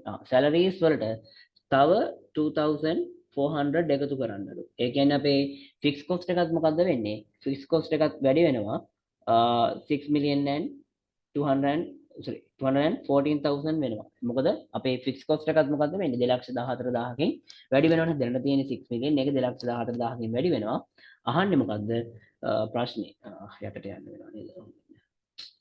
සේරම ක්ලියර් කරන්න එනවා. මෙතන ඒ ප්‍රශ්නේ අහන්නේ මොකද්ද? if what will be the break what will be the break even point what will be the break even point මෙන්න මේ කියන සිටුේෂන් එක යටතේ break even point එක තමයි අහන්නේ. ඒතකොට එතන අපේ variable cost එක වෙනස් වුණා සහ fixed cost එක කියන දෙකම වෙනස් වුණා. variable cost එකයි fixed cost එකයි දෙන්නම වෙනස් වෙලා තියෙන්නේ. ඒතකොට අපි variable cost එක වෙනස් වුණා කියන්නේ මම එයාගේ ආපහු කැල් කරන්න ඕනේ මොකද්ද කොහොමද? contribution එක මම කැල් කරන්න ඕනේ. එයාගේ contribution එක කැල් කරන්න ඕනේ. ඒතකොට contribution එක කොහොමද ගන්නෙ? selling price එකෙන් අඩු කරනවා variable cost එක. ඒතකොට selling price එක 800යි. ඒකෙන් අපේ variable cost එක දැන් 360යිනේ. 360ක් අඩු කරාට පස්සේ මගේ මේ අලුත් මේවක වෙන්නේ කීයද? අලුත් මේවක වෙනවා 400 අපි 440යි.